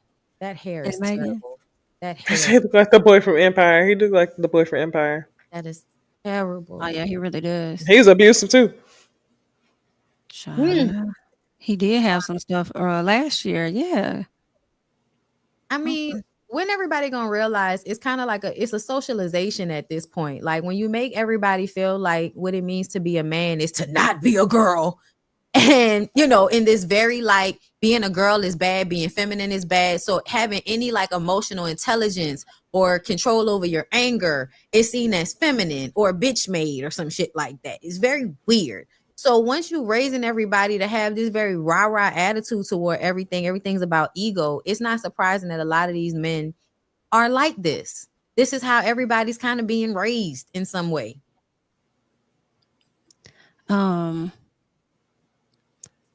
Okay. Real quick, Jersey girl. I remember Wendy on her radio show saying they were selling the tapes on the street corners of NYC, and someone called the authorities in Chicago telling, "Oh, that's about R. Kelly." That's so they should have been locked up. Okay, it should have been, but that's 2002 for your ass. Yeah, for sure. That's For why, sure. yes, like back in the day, niggas was really out here like wild, wild west in a way that is like wow when I look back on it now. Right? Crazy. It's so different now. Maybe Diddy snuck a video of Q and Dawn. I feel like it had to be worse than that.